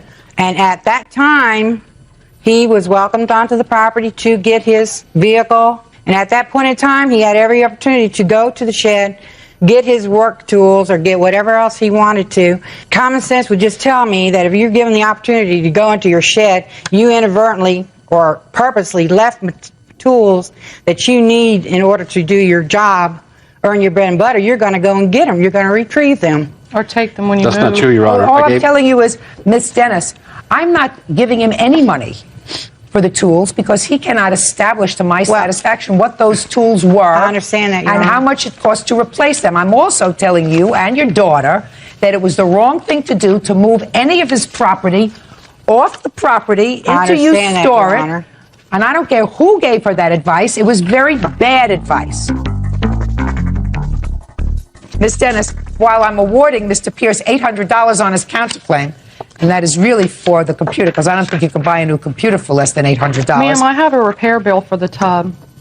I am not. I know you don't. I am telling you, that's your fault. If you hired an inspector that didn't do his job, it was covered up by. Did you understand me? You know, I can't say it to you more than 10 times. If an inspector notes rot under a bathtub, you look further. He could have disclosed it because it's against the law. Oh, gee, Miss Dennis, you just don't get it. Take responsibility. Your Honor. Just a second. Okay. Did you give them back the wicker bench? That's the day I found out that I was not allowed to go into the shed and get my property. Okay. So they're lying about that also. Okay, I'm dismissing the claim, and on the counterclaim, I'm awarding Mr. Pierce $800. That's all. Parties are excused. You may step out. And now the next case. All parties in the matter of Sullivan versus Saylor, step forward, please. Bartender Cheryl Sullivan is suing pipefitter Flore Saylor for the return of a down payment on a car and harassment. Cheryl says Flore scammed her into buying a lemon. Miss Sullivan, you purchased a used car from the defendant. Correct. And it is your claim that the car came with a 90-day money-back guarantee. Yes, it did. And That's horse. excuse me? Say what? That's no. That's not true. Lord, would you take him outside and let's have a discussion with him? If he Sure. can behave himself, then you can come back inside. If he can't, I'll rule in the plaintiff's favor. Will do. Very good. Judge Judy continues in a moment. The joke was 30-30 warranty. 30 feet for 30 seconds. Which one ever expired first? Miss Sullivan, try answering my question. If I want a joke, I'll turn on the Comedy Central channel. Real cases, real people. Judge Judy. Cheryl Sullivan says Flore Saylor scammed her into buying a lemon. Flore says Cheryl knew she was buying the car as is. My apologies. It is your claim that the car came with a 90-day money-back guarantee. Yes, it is. You drove the car for a period of time. The car stopped functioning properly. You took it back to the defendant, and you want your money back. Correct. The defendant says the car was purchased as is. As a matter of fact, he's not counterclaiming, but he said that you paid him $500 of the $800, which was the agreed-upon purchase price of the car. Is that correct, sir? Yes, Your Honor. Okay. When did you purchase this car from the defendant? I purchased this vehicle back in July last year. When I purchased this vehicle, I needed... Just a second. I'll ask questions. You purchased it in July. July what? The actual date would be June 27th. I purchased this vehicle. Which is it, July or June? Mr. Saylor. I'm sorry. Okay. Did you see the car advertised, or you bought it from him because No, you not knew? at all. Jay Saylor came into my place of business, and he knew the fact that I required a vehicle that was going to transport me back and forth to the hospital to keep my medications up. He said, I have a reliable vehicle for you. I can't stand seeing you drive the vehicle that you're driving now. I am not a used car salesman. I would never do anything to harm you. Listen, stop with the drama. June 27th, you agreed to purchase this car. Did you go and look at it? Yes, I looked at it. Jay was working on it. Where did you go to look at it? At his home. What kind of car was it? Mazda RX-7. What year? 1986. So at the time you purchased the car, it was 15 years old. Is that Correct. right. Mr. Saylor had indicated that the engine in it was fine because he ran the things and he was going to use it for his racing engine, so to confirm the fact it was going to be a good engine. Now, at the time, the agreed price of the car was $800? Correct. And you gave him some money down? I would pay him $50 a week through a course of weeks until finally money was paid up to $500. After $500, he said I could then take the title and have it transferred into my name. Which is what you did? It's exactly what I did. On what date did you pick up the car? The exact date that I picked up the car from Mr. Saylor was June 27th, 01. Is that the day you gave him the $500? That was the final payment of the final $500. Okay, but you had seen the car previously then? I had seen it. Was not allowed to test drive it, though, because Mr. Saylor continuously was working on the engine, telling me he was getting all the bugs out. Miss Sullivan, you weren't a prisoner. If you wanted to test drive the car before you gave him money, you could have test driven the car or said, I'm not buying this car until I test drive it. Right? Right, but he wouldn't Or let me. say to him, before I buy this car, I want it to be in running order, and I want to take it to my own mechanic, which is what usually people do when they purchase a used car. Put your hand down, sir. I'll get to you in a minute. Okay. You understand? Yes. I mean, you're not a baby. You're not 18 years old. You buy a used car. You say, I want to take it out. I want to test drive it myself. I want to take it over to a mechanic. You chose to purchase the car without test driving it. Mr. Saylor put me in the vehicle as a passenger, and he drove the car for an original test drive. When we did this test drive, he himself chose a few flaws that he wanted to have corrected. So he kept the vehicle to correct it. When July 4th came along, I got the vehicle. I drove the vehicle for the first time. You're going to tell your story no matter what my questions are. Sorry. You picked up the car from him on June 27th, according to you. And when did you have the car titled in your name? June 27th. And did you drive the car to and from work the first week in July? Yes. It overheated every time. But you drove it to and from work every day for the next week. On what date did you return the car to Mr. Saylor? Don't have that down here. It's in my Do you papers. recall the date, Mr. Saylor, that Ms. Sullivan ultimately brought the car back to you? Yes, I do. What was the date? 29th of July. So she had the car approximately a month and 2 days. Yes, ma'am. Okay. I had the car 2 weeks. No. to the day, If you don't 14 know, days. listen, don't speak to him. Real cases, real people. Judge Judy. Cheryl Sullivan says Flore Saylor scammed her into buying a lemon. Flore says Cheryl knew she was buying the car as is. The only issue that I have to resolve is whether Mr. Saylor gave you a 90-day money-back guarantee on this 15-year-old Mazda. Can you show me any proof? Yes, ma'am. I'd like to see it. The proof I have here is my witness, secondary witness, could not make it here due to the fact of her medical conditions. I don't read statements. I do not read statements. This statement states to the fact that Now listen she to and me. everyone else heard this. I don't read statements, and you can't tell me what the statement is. Do you have any proof, a bill of sale that says 90-day money-back guarantee? No, I do not have a bill of sale of 90-day money-back guarantee. But what I do have is I have a bill of sale here with Mr. J. Saylor here as indicated to the fact that he owes me money still. Let me see.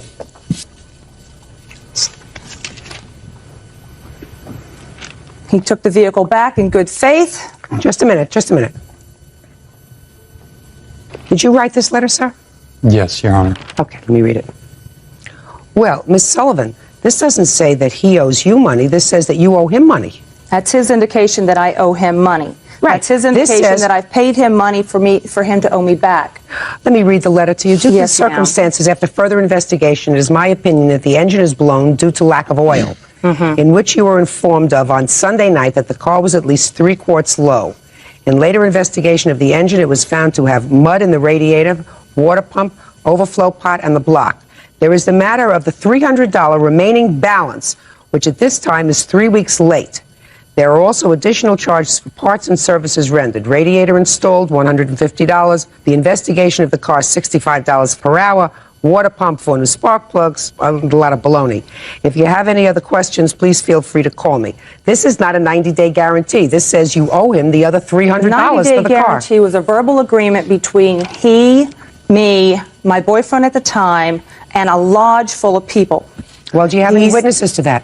I do have a witness. My witness here is Joe Lynn. Joe Lynn. All right, step up, please. Joe Your last Joe is name? the witness. I don't want to hear you. Yes, ma'am.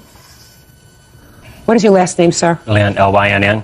Were you present in her place of employment when the deal was made for this car, sir? I was not. You were not. I was not. Were you present when she picked up the car? I was there when she brought it home that evening. Okay. What is your relationship to the plaintiff? I'm her roommate. Just her roommate. It's just her roommate, exactly. So you were there when she brought it home Right. on June 27th? And I also looked the car over. I'm a master mechanic. I looked the car over at that time. Okay. When you looked it over, did you have any conversation with the plaintiff? Yes, I did. I told her she should take the car back at that particular time, but she told me there's no problem, that she had a 90-day, guarantee. Oh, so she told you. You never heard him say I never heard it from him, no. All right, sit down. All right, Mr. Saylor, I assume that if I were to ask you the question whether or not you gave her a 90-day guarantee for this car, you would say you did not. Well, there was mentioning there was 3 people present in the lodge, and we made a joke. Well, let me about hear, sir. The joke was 30-30 warranty. 30 feet or 30 seconds, which one ever expires first. Miss Sullivan, I'm asking you, No, sir. I didn't give her no 90-day guarantee. No, I ma'am. ask As you is where a it question. is. Try answering my question. If I want joke, I'll turn on the Comedy Central channel. I'm sorry. Good. Did you give her a bill of sale for the car? No, all cash transactions. And the only question that I have for you, Mr. Saylor, is you indicated in your answer that you sold this car. I did not sell the car. What did you do with it? I gave it away. To whom? A teacher that I sold a 88 convertible to. Why would you give the car away? I asked her, I went to the lodge, I asked Miss Sullivan what was her intentions with the car. She said she wanted nothing further to do with the car. I can't believe you're standing here saying this. Miss Sullivan, you don't get it. Well, I'm not lying. Mr. Saylor, you don't get it. Well, She said she What had you nothing. get is when I ask a question, you answer. When I don't ask a question, you don't I'm say fed up with anything. this. Do you With her. understand? Yes, ma'am. So try to listen, because I'm in charge here, sir. Now, the title to the car was already in her name. How did you get around that by giving it to somebody else? Just scrapped it. She told me to do whatever I wanted with it, to get rid of it. And that's what I did. Well, Mr. Saylor, you see, this is your problem, sir. Ordinarily, I would rule in your favor in this case, because I don't believe that anybody in their right mind sells a 15 or 16-year-old car with a guarantee. And unless that guarantee is in writing, I would not give any credibility to her statement that you gave her a 90-day guarantee. Do you understand? Yes, Your Honor. However, your problem is, sir, you either gave away, scrapped, or sold her car. And what you should have done was say, you bought it, kiddo. It's in your name. I have nothing more to do with it. And if you feel as if you want to, you sue her for the balance of the car, which was another $300. Do you understand? Yes. However, you had no right to give away her car. You had no right to scrap her car.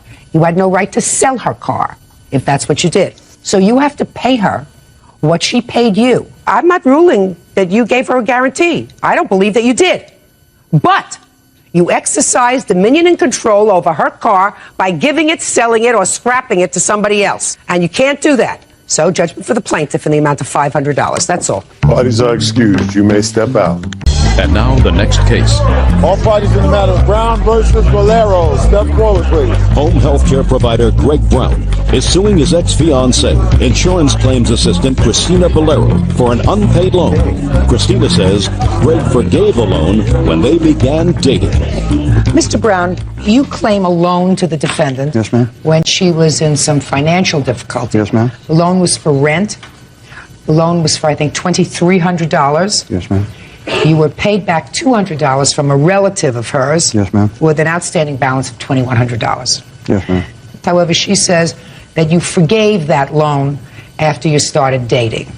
Is that what your defense is? Yes, Your Honor. Okay. When did you meet her, Mr. Brown? Early September. Of what year? 2001, ma'am. And when did you make this loan for the rent, and under what circumstances? She came to me, she gave me a phone call and said that she was going to be thrown out of her apartment. I gave her the loan under the conditions that she would sign an IOU and pay me back. Can I see it, please? I assume that's the piece of paper you have. Yes, ma'am. Your Honor, I typed that letter, and I wasn't speaking to you. Sorry. Go ahead. Well, as we persisted on our friendship, grew into a relationship, the relationship was quite expensive. She was constantly asking for money. $100 here, $100 there. I felt that I was being taken advantage of, literally. So she had told me that she was going to a dinner party with her company in Santa Rosa, and she was supposed to come back that night. When was that, sir? That was September 28th, I believe. Still during the month of September? Yes. She refused to come back because she said she fell asleep in her car and was there all night. Well, I'm not exactly a fool, so I figured that she was doing something she wasn't supposed to do. At that time, I figured her irresponsibility to the relationship was not what I was looking for, so I dismissed it. So you terminated the relationship? Yes, I did. Okay. And you asked her back for the money? Yes, I did. Okay. I'll hear from you, Miss Valero. we started as friends, and I was in a financial difficulty at that time, and he offered that he would help us. Who's us? My daughter, my sister-in-law here, my son. Go ahead. I even typed a promissory note thinking that I would really pay him. And then he said, we went out to dinner and he said he's interested in me. And we started dating, and then he gave me a promise ring, which is this. All in the month of September? Yes. Go ahead, keep going. And then on my birthday, he gave me this. When's your birthday? December. Now we're jumping to December. Mm-hmm. Well, the whole month of November, we were fine. Then we broke up for maybe 2-3 weeks because of that incident that I went out with my friends. Could you get to your defense, please? I'm really anxious. Yes, ma'am. He promised to marry me. He asked me to marry him. Yes, when did he ask you to marry him? Like November. And what did you say? And I said, okay, if our relationship is going good, I'm waiting for the defense. Finally, all of a sudden, he told me that his mother died. I tried calling him and calling him. I'm getting weak. Would you tell me what your defense is, madam? There is no. He disappeared on me. Yes. And he told me that when we were together, the loan is gone. He said, if the relationship gets that deeper, you don't have to pay me back the money. Yes. So it didn't get that deep. So you have to pay him back the money. What is so hard to understand? Yes, Your Honor, it got deeper because we tried looking for a house and we were talking about marriage. So? He even put away an engagement ring for me. It sounds like he was a very nice man. He's not asking you for the jewelry back. He is. No, he isn't. Not in this lawsuit. Yes, He's he not. told my sister-in-law here. He's not asking for it. Listen, this is his one shot at a lawsuit. He's not asking for the jewelry back. He knows that was a gift. That's right. He knows he can't get the jewelry back. Jewelry that looks very nice on you and I'm sure you enjoy wearing. This was a loan. And if he forgave the loan, what you do is you say, if you forgive the loan, Greg, if you forgive the loan, could I have the IOU back that I signed and I typed, and I'd like to rip it up. We'll have a ripping up IOU party. That's what you do when he forgives the loan. Meanwhile, you have to pay him back his money. Stop being a gold digger and a taker. Judgment for the plaintiff in the amount of $2,100. That's all. Parties are excused. You may step out. And now the next case. All parties in the matter of Heath versus Carter. Step forward, please. Street sweeper Ray Heath is suing his ex-girlfriend, 20-year-old student Nicole Carter, for unpaid rent and for damages to their apartment. Nicole is countersuing, also for apartment damages and for the cost to change the locks. Mr. Heath, you and Miss Carter decided to set up housekeeping in your own apartment, and you leased an apartment together. Is that right? Yes, ma'am. When did you lease the apartment? April of 2001. And because neither of you probably had very good credit, your aunt had to co-sign the lease. Yes, ma'am. And then there came a time when you and the defendant had an argument, and she called the police and had you removed. Yes, in August. And you stayed out of the apartment because she got a protective order against you. Is that right? Yes, ma'am. However, she wasn't paying the rent. Right. And in order for not only your credit, but primarily, I'm sure, your aunt's credit not to be destroyed, you continued to pay the rent on the apartment. Yes, ma'am. And you want the defendant to pay at least her half of the rent for the months that you weren't there, that she lived there, until you could get out of the lease. And how many months' rent did you pay from August until when, sir? The agreement was made when we first moved in April. I paid the rent from April 2001 to January of 2002. What was the entire rent?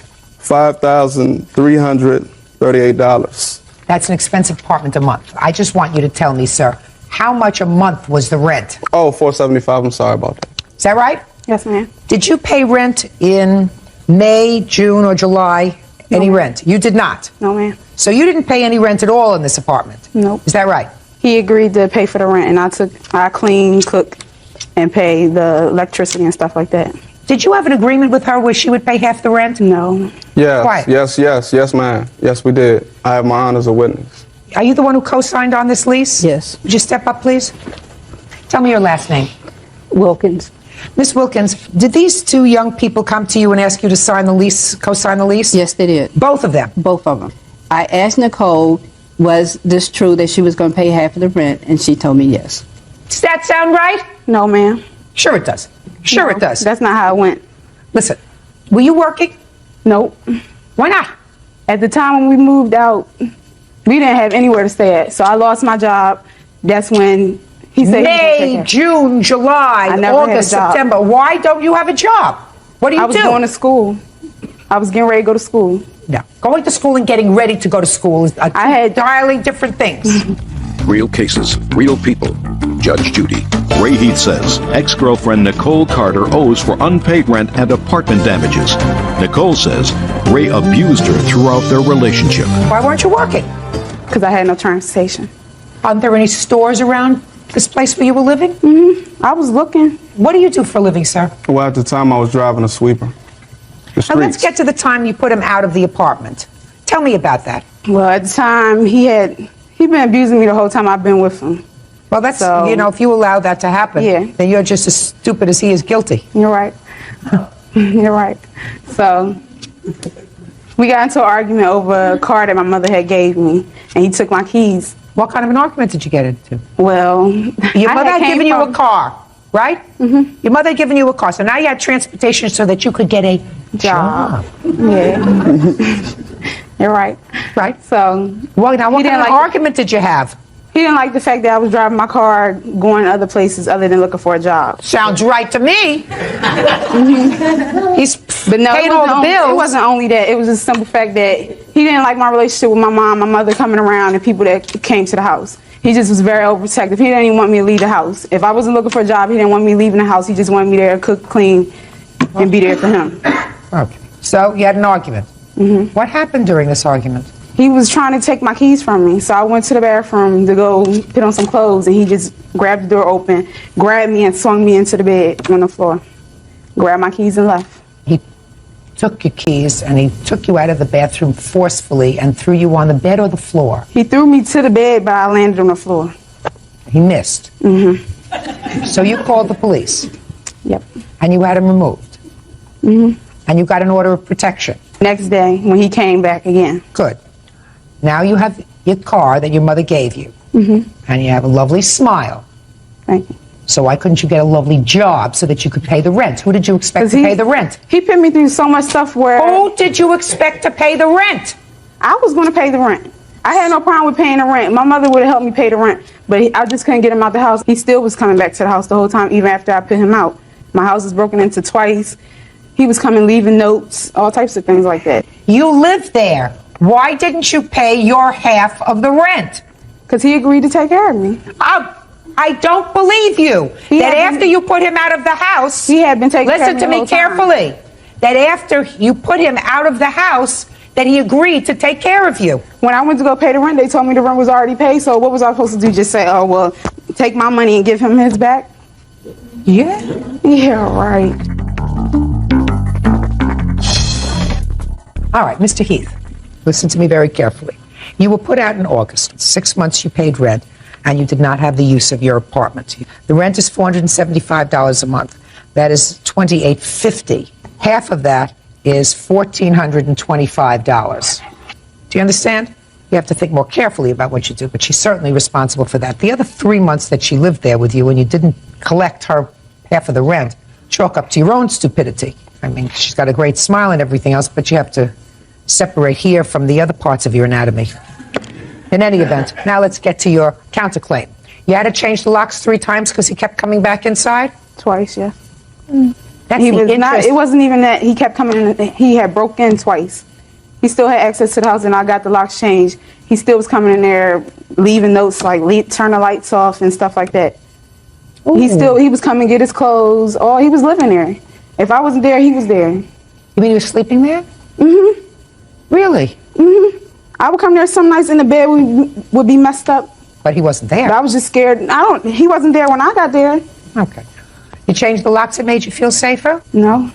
Oh, that's too bad. Because he was still calling, like, turn the lights off. Explain something to you. Go home and live with your mother. I did. Good. You should have done it sooner. You should have done it sooner. The only reason you did it was because you didn't have the sucker anymore to pay your way. Basically. Basically. That's absolutely right. As soon as the sucker stopped paying your way, then you move back with your mother. You're a That was his taker. agreement. Judgment for the plaintiff in the amount of $1,425, and you get zippo, nada, nothing on your counterclaim. Well, at least I had an apartment. Parties are excused. You may step out. Case number 149 on the calendar, the matter of Gilhooly versus Nelson. Expert. You're welcome, Judge. Parties have been sworn in, Your Honor. You may be seated. Folks, have seats, please. Ms. Gilhooly, according to your complaint, the defendant was your boyfriend. You lived together for a period of time. You no longer live together, no longer boyfriend and girlfriend, but you claim that he owes you for a car, that he owes you for half of a trip to Las Vegas. The defendant says that the trip to Vegas was a gift. He doesn't discuss the car, which you have. Is that correct, sir? Yes. And you are counterclaiming because you say that Ms. Gilhooly, in a fit of rage, vandalized your car to the tune of $4,700. That's correct. Okay. How long did you live together? 15 months, Your Honor. 15 blissful months. When did it start and when did it end? We met in January and ended April 28th of this year. Now tell me about the car. Your Honor, I purchased the vehicle on January 12th. And you say you purchased the vehicle? Correct. I'm reading between the lines in your complaint when you say you purchased the vehicle. Am I correct that it was supposed to be his car, but he was supposed to pay for it? Correct. You took out the loan? Correct. Down payment? Who put down the down payment? Basically, Your Honor, it was a cashier's check. It was paid in full. I took out a personal loan, and the car was purchased by a cashier's check. And the car was to be his car with monthly payments being made to you to pay back the loan? Correct. Is that right, sir? Yes. And how much was the total amount of the car that you paid? The vehicle was $2,700. What kind of car is it? It's a 93 GMC Jimmy. Did you pay her back? No. Why not? Well, I was paying the payments until August 20th when we broke up. She said you broke up in April. Well, April 28th is when we broke up. Until then, I made payments all the way until April. Last payment I made was April 10th. Then April 28th, when the vandalism was done to the vehicle, I had to get the vehicle fixed eventually. I see. So the vehicle that she vandalized was this vehicle? Yes. So you decided not to make any payments I on didn't it? feel like I owed her anything because she vandalized my vehicle and did the damage. Gotcha. How much did you pay totally on the car? I gave her $300 totally towards the loan on the vehicle. Is that right? He gave me more, Your Honor. He made 3 payments of, I have it out to $410. $410. You see how honest she is? Okay. Yeah. So that means that you still owe her $22.90 on the car. Right. Now tell me about the trip to Las Vegas. Alan and I were scheduled to leave on a Friday afternoon, and he did not get his paychecks in time. And I stated to Alan, I'm going with or without you, because I was meeting family out there. And he stated to me that he would pay me when I got back. Your arrangement with him was you would pay for his plane fare. We drove, Your Honor. So what kind of expenses did you have when you were there? Hotel, restaurant, gambling fees, things of that nature. And what was the total amount? The total amount for the Vegas trip came out to $1,869.13. I'm asking for $934.56. Now you tell me your version of the Vegas trip. Well, the Vegas trip was, I really didn't want to go because I'm pretty busy with my work and stuff. And she wanted me to go, and I said, well, I really can't afford to go, and I've got to keep my job and keep busy because we had kind of a slow winter this year. So she goes, well, you come out because she wanted me to meet her family. All of her family was going to be out there. And she goes, well, we got to go out there, and I want to go out there, and I want you to come with me. So I said, well, how's this trip going to work? And she goes, well, I'll take care of it. If you can pay me back, you can pay me back. And if you can't, you can't. That was the arrangements. But then at the time... just a second. Hold on a second. Okay. So she said, I'll take care of it. And if you can pay me back, you'll pay me back. And if you can't, you can't? Is that what you said? Yeah, exactly. Okay. What kind of work were you doing, Mr. Nelson, at the time that you went on the Vegas trip? I was working in the heating and air conditioning business, which I do. I do new construction. Plus, we were remodeling, we were finishing her basement in her house. What work were you doing, Mr. Nelson? You may think that you know where I'm going. Yeah. You don't. Okay. When was the Vegas trip? The end of March, Your Honor. The end of March of this year? Yes. Who were you working for where you got a paycheck or cash every week or every 2 weeks? My job. Well, what was your job, sir? Doing my job, heating and air conditioning construction. Heating and air conditioning and construction. Yep. Are you still working for the same company? I worked for a few different builders. Is this your busy season? Yep. This season? Yeah, summer. Summer is your busy season? Yep. Is it busier than it was in March? Or the same? About the same. Good. So that you can pay her back. The contract was you would go on the trip to Vegas, and according to you, if you can pay her back, you will. And if you can't, you can't. But you can. Because you have a job and you have money, so you can pay her back. Right? Perfect. So it wasn't a gift. You just told me what the terms of the contract were. You got it, Mr. Nelson? Yep. Good. Judge Judy continues in a moment. She asked me, well, I want the keys to the truck. I said, no, you can't drive the truck, you're drunk. And then she just started going crazy on my truck. The key in the vehicle, pulling on bent the antenna, broke my wipers off. Did you do anything to his antenna? I bent it, but I put it back. And later today, I worked 6 and sometimes 7 days a week in order to make ends meet. And who was taking care of the children when you were working? She would be there at the house during that period of time. And if she wasn't watching them, someone would have had to have watched them. Right? I could have taken care of that too. I'm sure you could have, but you didn't. real cases, real people. Judge Judy. Deborah Gilhooly says her ex-boyfriend Alan Nelson owes for the unpaid balance on a car. Alan says he stopped paying after Deborah vandalized the vehicle. Tell me about the vandalism to your car. Okay, here's some pictures, Your Honor. No, tell me about when it happened, sir. Well, we were at the bar on April 28th, 2002, and about 5:30. I ran into a few friends at a local bar that I hang out in where I grew up. And Debbie doesn't like the person that I met. She got angry. She had a few beers in her. She was intoxicated. She went off and sat in the corner by herself at the bar, and we didn't talk for 30 minutes. And she came back to me, and then she asked me, "Well, I want the keys to the truck." I said, "No, you can't drive the truck. You're drunk." "Oh, no." And she goes, and she goes, "No, my little brother was there. My brother Kevin was there." My brother Kevin was there, and he offered to give her a ride home. So then they walked out, and then she just started going crazy on my truck. And then she comes back in the place, and she goes, "What do you mean start going crazy?" She just started riding over, lipstick all over, key in the vehicle, pulling on bent the antenna, broke my wipers off, and I got pictures to prove damage. I'd like to take a look at the pictures.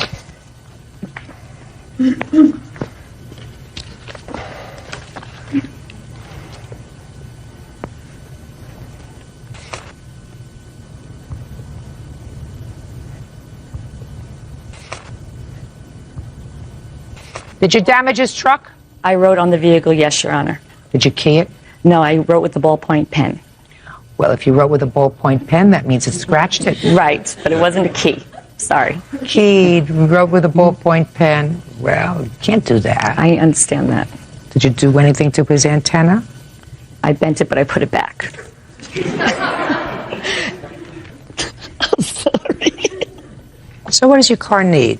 A new paint job? Yeah, I have an estimate here for you, too. The estimate better be a real cheap estimate, sir. Oh, I got more damage. There's still more pictures.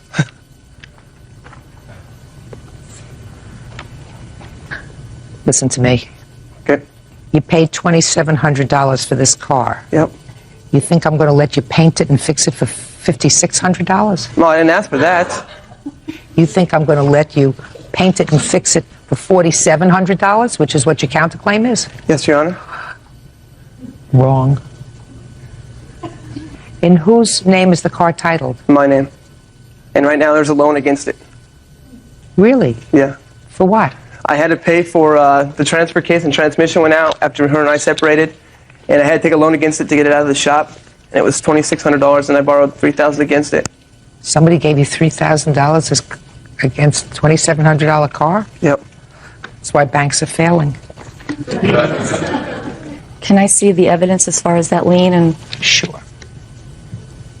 I'll show you the pictures. Do you have the lien? I also, don't have a lien with me now, have pictures too. But I have pictures too of this more that I want to show you. This profanity that's on the vehicle. She wrote all over your car. But 42 years old? A 17-year-old kid wouldn't even do that. I mean, come on, she's 42 years old. Come on. How old are you? 27. How mental stable is that? What? You probably did the wrong thing. So take it out on my vehicle, and I got to drive around this vehicle that says F you all over it, all kinds of profanity all over it. I got to drive it all over the place. What? It's a car that you didn't have to drive anywhere. You didn't pay for it. But I did do work for her in her house. I did remodel. I did do the basement. Were you living in the house? Yes, I was. How much rent were you paying? I was paying whatever I could afford to pay her. But then Listen to me. That's not an answer. Okay. So you worked off your rent? $10,000 worth? Yeah, well, some people are more expensive than others. Ms. Gilhooly, you see, your problem is that he owes you $22.90 for the car. Correct. He could probably get the car painted and buffed out or whatever, so it would look reasonable. At least he wouldn't walk around looking like a large profanity sign, for $500-600. Or maybe he did. Did you have it painted, by the way? No, I haven't done it yet. So you're driving around with a car that is really terrible looking. Your Honor, he buffed out the word liar. I have pictures of that too. He what? He buffed out the word liar.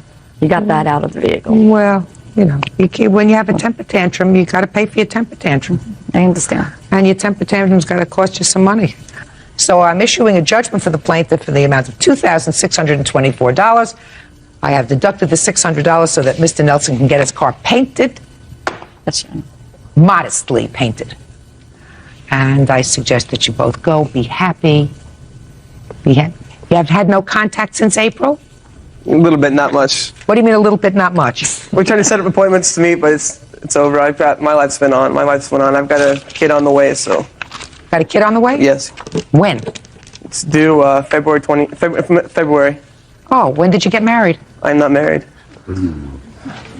Wunderbar. Thank you. Thank you, Your Honor. You may step out.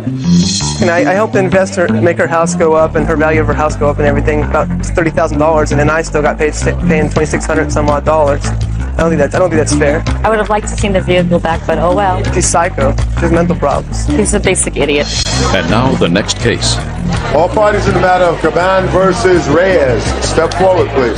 Hairstylist William Caban is suing his former friend, 25-year-old waiter Jeffrey Reyes, for an unpaid loan to bail him out of jail. According to your complaint, the defendant owes you for bailing him out of jail. Yes. Tell me exactly how that happened, sir. We went out on Thursday night to karaoke. And what was the date? May 16th. And one of my friends met me at the bar. And he wanted to leave. I asked Jeffrey, do you want to go? He says, no, I want to stay. Your Honor, he left me there. Just 1 second. I'll get to you. Go ahead. Go ahead. And I said, do you want to come? He said, no, I'm going to stay here. I want to sing. So I said, okay, I'll do you a favor. I gave him my ATM card. I gave him $20 plus my car keys. And I said, I'll talk to you later. ATM card for what? To drink. He didn't have no money.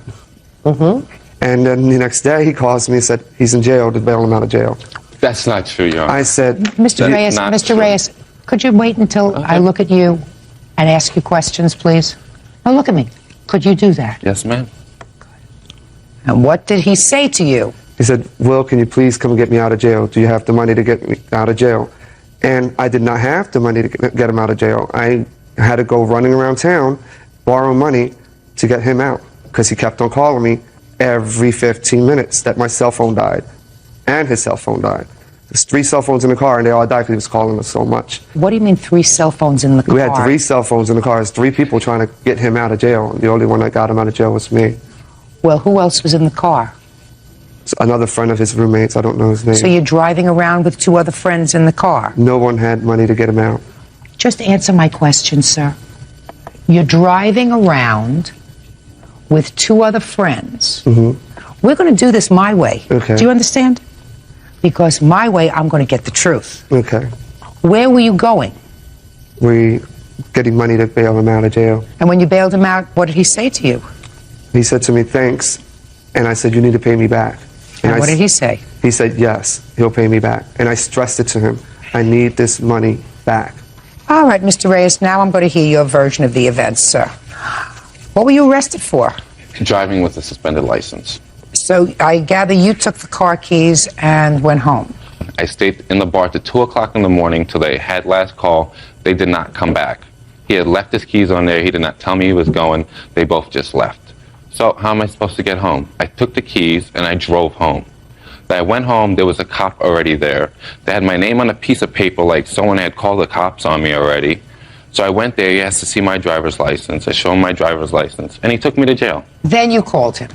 Yes, I called him. And what did you say when you I called said, him? well, what happened yesterday? He goes, oh, I left you the car. He said, I didn't come back yesterday. He said, why, where are you? I said, I'm in jail. He goes, oh, don't worry, I'll get you out. He said, don't worry about it. Trust me, I'll get you out.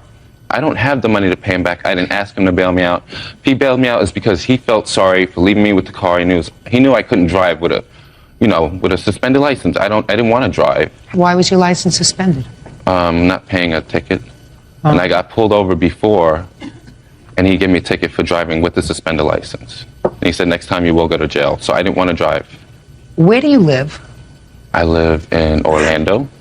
And is that where the karaoke bar was? Yes. Now, Orlando, Florida is a major metropolis. I've been to Orlando, Florida. Do you know what they have in Orlando, Florida? Disney World? I don't know. Do you know what else they have in Orlando? Taxi cabs. Your Honor, I had no money. Your Honor, I left him with money. I left him set. Just a second.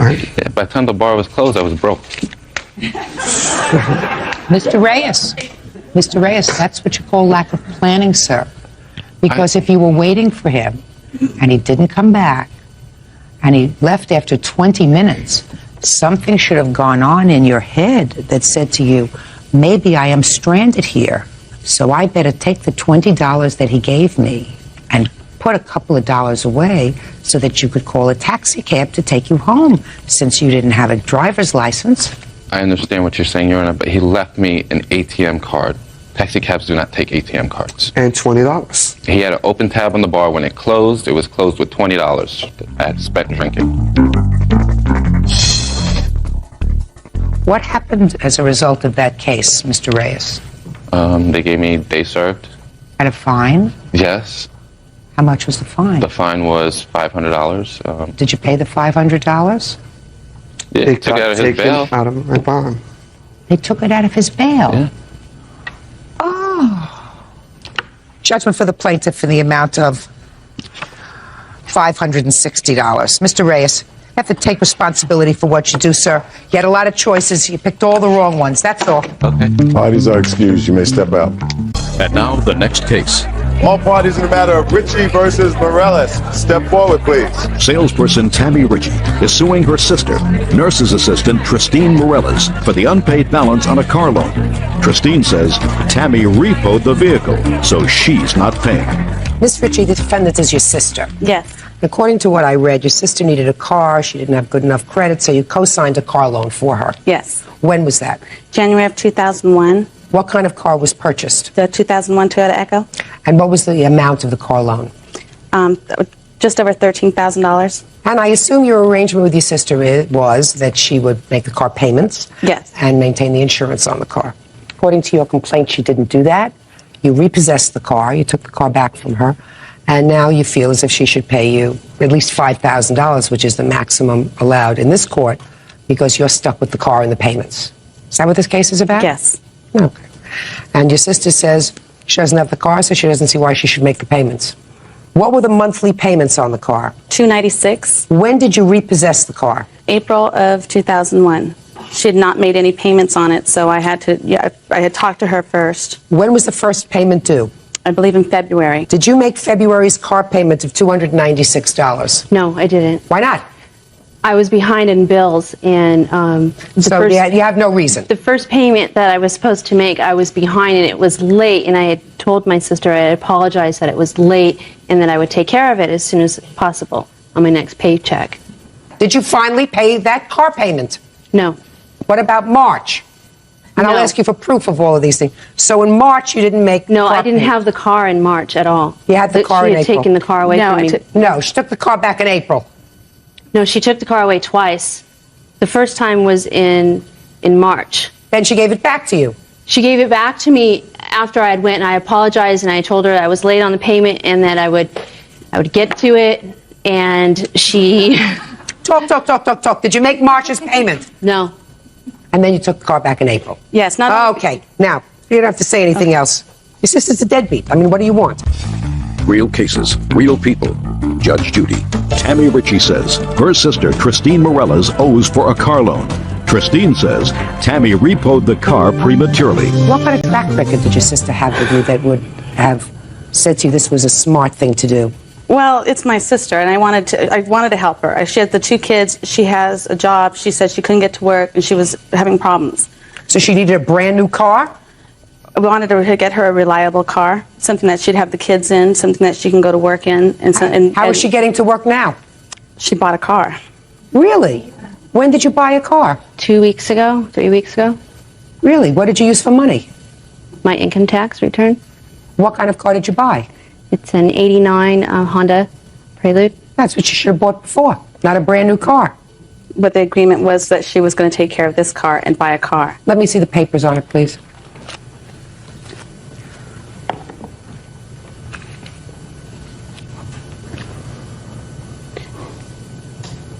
Well, what do you expect your sister to do with your debt, madam?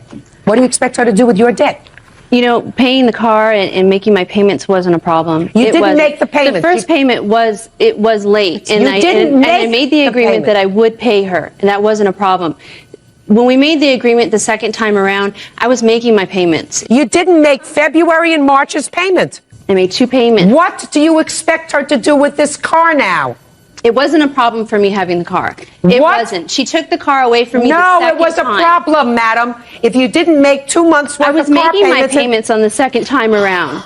I was. She took the car away from me again. You know, I mean, are you stupid or what? If you don't make a February car payment and you don't make March. I made 2 payments in April. Show me. She has all the Show me. receipts. How much She did she give has you all in the April? receipts. And what happened was, for the first 2 months, payments were not made. Of course. Okay, She so she didn't acknowledges have that. an insurance, and I put her on my insurance until she got her own. After I put her on my insurance, the insurance company told me she had like 6 points on her driver's license, which skyrocketed my insurance. I took her off my insurance and said, until you get your insurance back, until you get your own insurance, I'm not going to do this. I can't do it anymore. And that's when she just gave up and didn't want to pay anymore. I tried everything in there. What do you intend to do with this car? Well, if things go well today, I intend to take both the cars into to a dealership, turn them both in, and apply this as a deposit. If everything goes well today, I want to apply it toward a everything deposit. goes well, Miss Ritchie, is a problem. Because what you're asking me to do is to say you probably will get this amount of money for your car. And I can't do that. I don't know whether it's going to be $3,000 or $4,000. I have no idea. And neither do you. I'm sorry, I do. I've looked into doing it. This is not something I've not done lightly. It's taken me a while to do this. The car payment right now, Blue Book's at $6,000, $7,000. The car's still owing about $11,000 on it. Okay, let me go back and check the Blue Book.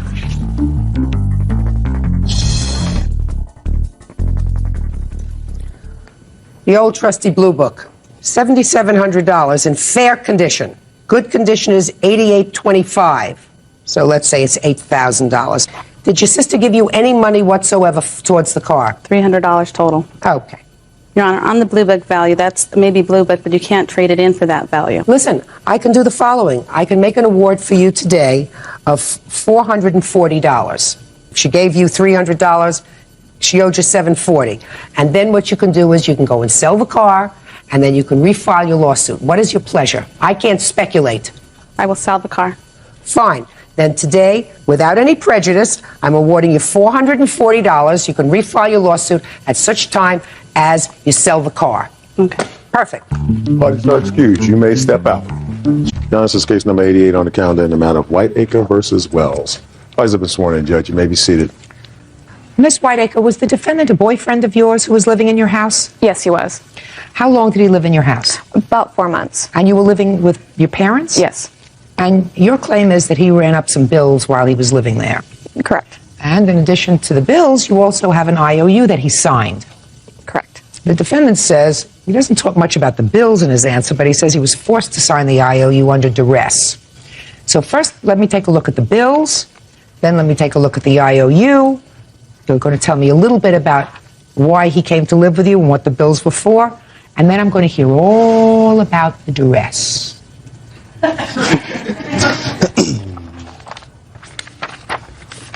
Everything. Can you tell me why he came to live in your house? He came to live with us 17th of October in 2001. We had been dating when we both lived in Seattle. I had to return home to California and he had to return to Syracuse. We had been communicating in between then, letters, emails, phone calls, and we both thought that each other was the right one. You both thought what? Each other was the right one. And, well, we aren't, but... Go ahead. Okay, and so he came to live with me, and it was only supposed to have been until about the middle of January. Things had deteriorated so much by then that he moved out the next month. And while he was there, what kind of bills did he run up? When he arrived, he had virtually no clothes. I ended up taking him to Mervyn's, and he spent about $150 there on clothing for work. Well, what did you tell him about that expenditure? When he came to me and said, would it be all right if I went and got some clothes and used your credit card? I'll take over the payments. And I said, well, I actually owe some money on my credit card, so why don't you just give me the money? And he said, okay. And he never gave you the money? He ended up giving me about $150 of what he owed, and that's it, in 2 payments. All right, well, what else? Because I see a lot of little charges here. $15, $3.57. He actually paid some of that money. Well, what didn't he pay? He paid 2 things virtually when they were put on my credit card. One was his cell phone bill, which was $53, and another one he gave me partial amounts of money, the $80 for cable internet bill, I believe. What's $103 in interest? That's how much interest. He's been accruing this interest more or less since October. I'm going to read something to you. I, Seth Q. Wells to agree to pay Summer Whiteacre $343.17 in credit card charges, and then you crossed out, I assume you crossed out, I do further agree to pay 6% interest calculated each month until the end of April, when the above debt will be paid in full. Did you cross out the interest part? Take a look.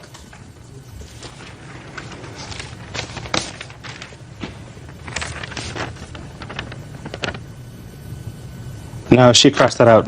I did not cross it out. Okay, there's your signature. Yes, it is. Then here we go, sir. It's your turn. Talk to me about this duress. Basically, she was in the process of she was moving the last of my stuff to my new apartment. And we had been discussing the relationship and the end of the relationship. And it basically got to the point where she was really upset and out of control. Like, literally, I was not... Explain to me, out of control. Basically, she was crying and yelling at me, saying that it was, I needed to accept my part of the responsibility for the relationship, and her speed was increasing. And You were in the car? Yes, I was in the passenger seat. And I literally did not feel safe under the situation. And she has actually been in the same mindset before, and I felt the same feeling of being unsafe with the way she was driving. He chooses to bring up... I'm sorry. And, I mean, I did not feel... Will you get to the IOU, please? Yeah, well, she handed it over to me saying, you have to sign this. And this is when she was... Where was it when she handed it to you? It was in her hand, and she handed it over to me. We were in the car. She was driving? Yes. And she's crying? Yes. And she hands this over to you? She looked over and handed it to me. Right. Is that when you gave him this, in the car? Yes, it was in the car. Uh-huh. Go ahead. So you signed it while she was driving? Right. I basically felt that if I did not sign it, then it would have escalated, and I didn't know to what point. Okay, now you sign it. Yes. Did she calm down? Yes, she did. And were you still holding it? Yes, I was. Well, after I signed it, I did hand it back. And she took it back while she was... While she was driving. While she was driving? Mm-hmm. Correct. And hysterical? Yes. Does that sound right to you? Not really. I was upset. I wanted him to stand up and say, yes, I am responsible for these charges. He chooses to bring up relationship issues in the car. I'm not interested in relationship issues. I'm talking about fear. I don't see how he could have been afraid. He is quite a bit larger than I am. He doesn't have the car behind him. He could have overpowered me at any time. I wasn't afraid of you. No. I was afraid of the driving. Look, Mr. Wells, you signed the IOU. Yes. Paid the lady the money, $343.17. Pretty exact amount. Are these your charges? Yes. Then what are we here for? Judge Judy continues in a moment. At worst, you're paying for your own clothing that I assume you're wearing. Yes. She's not getting any pleasure from it. She's not seeing you in it when you're going out for dinner. And later today... I've trained hundreds of people at that school. I've never had an incident like this. That's a pretty nasty email from a businessman. Real cases, real people. Judge Judy. Summer Whiteacre says ex-boyfriend Seth Wells owes for credit card charges and bills while they lived together. Seth says he was forced to sign a promissory note. If they're your charges, who cares whether you were forced to sign an IOU under duress? Part of them that was already paid for. She gave you credit for what you paid for, sir. Right. What I paid for is part of that list. It's not the clothing. The clothing, she had said, and I said, it'll be a while before I get, my first paycheck and be able, to pay you back. And she said, don't worry about it. You don't have to. It was the beginning of the relationship and, when everything is like wonderful and happy. And I said, okay. She said, you don't have to. Don't worry about it. And I said, are you sure? And she said, yes. So you're saying to me these are your charges, but it was a gift? The clothing, yes, was a gift. Yes. The rest of it was not, which I did pay the $150. But there's more charges here than $150, sir. I'm not exactly sure how that's been. It's been increasing every time she talks to me, so I'm not sure what it's always a new amount. I don't know. All I know is I can't be bothered with the two of you anymore. We're talking about $343.17. At worst, you're paying for your own clothing. That's the worst scenario. Right. Clothing that I assume you're wearing. Is that right? Not today, necessarily. But you're wearing it. Yes. She's not getting any pleasure from it. She's not seeing you in it when you're going out for dinner. No. Don't make a big deal of it. Just pay the money, put a period, sayonara, and goodbye. Does that sound right? Yes. Judgment for the plaintiff, $343.17. That's all. Parties are excused. You may step out. I broke up because she had cheated on me. She got bitter because I broke up with her, and now suddenly, now you owe me this, now you owe me that. He's the biggest loser I could have ever found in my entire life, and he can't own up to his mistakes. 18-year-old student Jennifer Adams is suing her former classmate, 17-year-old student Christy Canham, for breaking her ankle during a fight. Miss Adams, according to your complaint, the defendant assaulted you, you were injured, you want to be compensated. That's what the case is about. How do you know her? We went to grammar school and the high school together. Where did this assault take place? At Annie's house. At this young lady's house? Yeah. When? October 2nd, 2001. What was the dispute about? The dispute was over a CD, but there's more to it. In August of this year, we had a get-together also at Annie's house, where everybody had gone in the house except for Christy and my fiance. And after everyone was inside, she said something to the extent of, fiance or not, I've had guys cheat on their girlfriends with me before. So he came in the house and he told me about it and didn't do anything about it at that time. We all went to bed and we hadn't seen each other really during this time from August to October when the incident happened. My CDs had been left at the restaurant where she works, and somebody had gone through them. You went to the restaurant where she works? No. Who left the CDs at the restaurant where she works? Her little brother had my CDs, left them at the restaurant. Somebody went through them and took out a whole bunch of CDs, but she took one and took it to Hawaii with her. So she had one of your CDs? Yes. Okay. So I went out to Annie's on October 2nd. What did you go to Annie's for? Because we're friends. Was she expecting you? It was just we go out there all the time. Nobody expects anyone. The defendant was there? Yes. Did you know the defendant was going to be No. there? So when you walked into the house, who was present? Annie, Jimmy, and Stephanie. Who's Stephanie? And she's another friend of ours. And the defendant? Yes. What happened when you got there? When I got there, I walked in the door. Christy was standing on the opposite side of the room. I asked her where my CD was.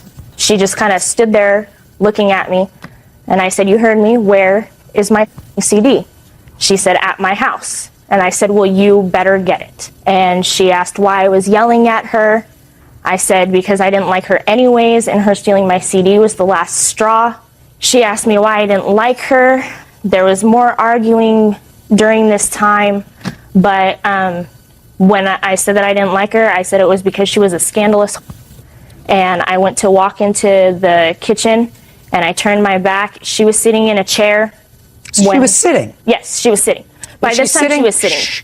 Was she sitting at the time that you came in and started calling her names? No. She was standing? Yes. But then she sat down? Yes. Okay, so you're walking into another room, she's sitting? Yes. What happened next? So I went to walk into the kitchen. I saw her out of the corner of my eye come at me. So I turned around. She went to hit me. I blocked her hit, put her in a headlock. So I had her in a headlock and she was hitting me and I was hitting her. She couldn't get away from me, so she turned me sideways, pushed me to the ground, snapping my ankle in 2 places. And Annie came over and pulled her off of me. When she did, Christy kicked me while I was on the ground. And then Annie helped me up. I walked into their computer room because that's where Stephanie was. It was about 10 feet. And Annie came in to see if I was all right, and I said, no, you need to take me to the emergency room. I can't walk. Jimmy came and picked me up and carried me to the car. While he was carrying me to the car, she was standing on the steps of the front of their house, yelling, you stupid, get back here, I'm going to kick your ass. I couldn't even stand. So Jimmy puts me in the car and we're going to the emergency room. I told Annie, I said, she hit me first. Annie goes, I know, but she's only 17. She didn't hit you first. It's not what you just told me.